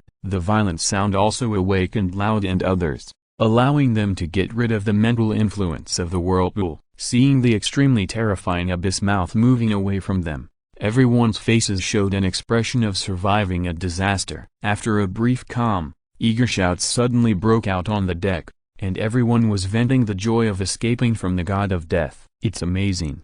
We really escaped from the whirlpool. This must be a miracle. We'll get married as soon as we get ashore. We can't wait any longer." All the crew members celebrated excitedly, and the two bearded uncles hugged each other directly. "First mate, after we pass this sea area, take out all the wines I have collected. so that everyone can celebrate. Laud's hands and feet were trembling, but seeing such a joyous scene, he still spoke generously. "But, Boss Laud," the first mate on the side hesitated and then said carefully, "Your box of wine has just been thrown into the whirlpool by us." Laud's expression immediately froze, and endless grief surged in his heart. Most of the rare treasures he had accumulated over the years were stored in wooden boxes on the deck, and now they are all gone. Laud even had the idea of rushing into the whirlpool and salvaging all his money, but this is just a delusion after all. While feeling heartbroken, Laud did not forget the great hero who conquered the Eye of Death this time. "Thank you very much, Master Wizard, you saved us all. If you need me to do anything in the future, please feel free to tell me." Laud looked at Lin, took off his hat and put it on his chest, bowed and saluted. The originally noisy deck suddenly became extremely quiet. The sailors and boatmen present all made the same move as Laud, which was the highest respect for the navigators. If they were extremely afraid of the wizard Lin after the Battle of the Harbor, then now they were respecting him from the bottom of their hearts. Everyone had just experienced the power and terror of the Eye of Death, and they were naturally extremely grateful and convinced of Lin, who led them to escape the pursuit of the God of Death. Please continue to instruct us on what to do next. Thanks to Sunstar Lord 999 for the 2 starting coins rewarded. Chapter 50. The current situation in Wizarding Land. Lin En looked around at the crew members waiting for his instructions and spoke freely. "In that case, please continue to work hard. We are not safe until we completely leave this sea area." Under Lin En's command, the sailors present temporarily restrained their excitement and returned to their posts. However, unlike before, facing the vast sea of fog, they no longer had worried expressions in their hearts. "I never thought that I could escape from the Eye of Death twice in my lifetime," Laud said with emotion. "Last time, was it because of the help of the Great Wizard?" Lin En asked curiously. When he saw Laud mention the frozen whirlpool before, he had guessed that the other party must have faced such dangers more than once. Laud nodded, and then told his experience of that year with a little emotion. "That was more than 10 years ago. At that time, he was still an ordinary pirate, living a life of killing and looting on the sea every day. Since their activities were close to the Sea of Mist, they did not have to worry about being hunted by the Imperial fleet. At most, they could hide in the mist. As long as they stayed at the outermost edge and did not go too deep, they would not be completely unable to find their way back, until one day, his pirate group encountered a large ship coming out of the Sea of Mist. At first, they thought it was a cargo ship that had strayed into the Sea of Mist and luckily found its way back. They took advantage of their numbers and took the other party as a target for looting, but they did not expect to hit a wall. It was not Hurrim who took action at the time, but only the 2 former wizards who accompanied him. However, even so, hundreds of people and their entire pirate group were still wiped out, and Laud's right leg was blown off by the aftermath of a fireball. If the other party had not wanted to keep someone to question, he would have died long ago. However, it was with this opportunity that he was able to completely change his fate and become the spokesperson of the Great Wizard Hurrim in Harbor Town. Hearing this, Lin En couldn't help but look at Laud, wondering what the other party had done to get rid of his prisoner status and win the favor of the Great Wizard. He had seen the integrity of this old fox before. It can't be said that he has no integrity at all. It is also very limited. If it were me, I would never trust such a person so much. Was he caught with something? Although thinking so, Lin En did not interrupt Laud's words. "Anyway, after arranging the affairs of Harbor Town, I had the honor to accompany Master Hurrim to the Land of Wizards. It was when we were crossing the sea that we encountered the whirlpool," Laud said with nostalgia. Of course, the Eye of Death whirlpool that time was not as terrifying as this time. The coverage area was only about 1 kilometer, and Hurrim's response was also very simple, that is, to freeze the entire whirlpool. But even so, this was enough to surprise Lin En. It seemed that the power possessed by the Great Wizard was far greater than he had imagined. "By the way, the destination of our voyage this time is the territory of Master Hurrim, Yaita Harbor," Laud added. Lin En nodded. It seemed that he would have to deal with this Great Wizard soon, but he still had no idea how to deal with Hurrim's accusations. While the two were chatting, The sailing warship under their feet had completely sailed out of the range of the whirlpool, and the sailors on the ship cheered loudly. Although they suffered heavy losses when rushing through the eye of death, Loud was still generous for once, letting go of food and drink, and let everyone celebrate tonight. However, life on the sea is really boring. The so-called celebration is just everyone sitting together, holding a barrel of beer and drinking tons, bragging about their heroic deeds in the past, and fishing for sea fish by the way. Perhaps their luck began to improve. In the next few days, they did not encounter any bad things. The whole sea was nothing but white fog. If they had not been following the compass, Lin En would even think that they had never left the original place. This is also the horror of the foggy sea. If a great wizard like Helram can't find the direction, even if he has a way to deal with the whirlpool, he will be completely lost in this sea. Taking advantage of the few days of crossing the sea, Lin En was not idle. In addition to the usual practice of magic, he would ask Johnny about the information about the wizard land every day, and soon he had a general understanding of this wizard's holy land. The first is the attitude towards the outside world, which is roughly divided into two factions. One is the conservative faction that sticks to the old ways. This is also the choice of most wizards in the wizard land. They completely ignore the outside world and only concentrate on studying magic in their own territory. They even think that those outside the wizard land who are controlled by the church are extremely ignorant. What wizards pursue is to analyze the mysteries of things through magic and explore the truth of the world,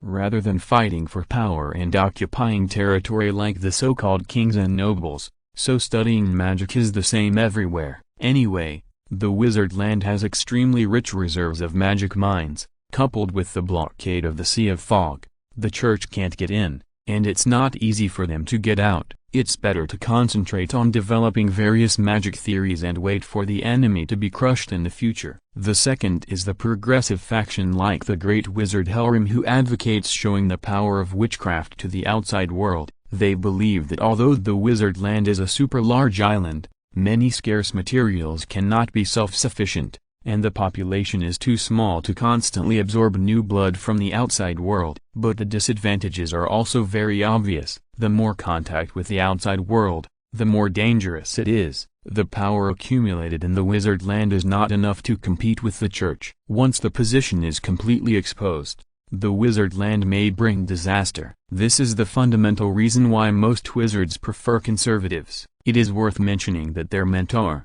Kelu, is a member of the progressive school, and belongs to the school founded by the great wizard Helram. That means it is very difficult for news from the wizarding land to spread to the outside world, right? Lin En asked after pondering. Probably, Johnny nodded. In the past 4 years, she has only been to the wizarding land once, and most of her understanding of the place comes from Kelu's daily stories. If that's the case, Lin En looked at the porthole thoughtfully, as if he wanted to see the wizarding land standing in the depths of the sea through the vast white fog. He had already thought of how to deal with the great wizard's criticism. End of this chapter. Thank you very much for reaching the end. Don't forget to like. Looking for more exclusive content and immediate access? Subscribe to our Patreon. Remember, every like, subscription, or donation encourages us to continue. Thanks to everyone. See you in the next video.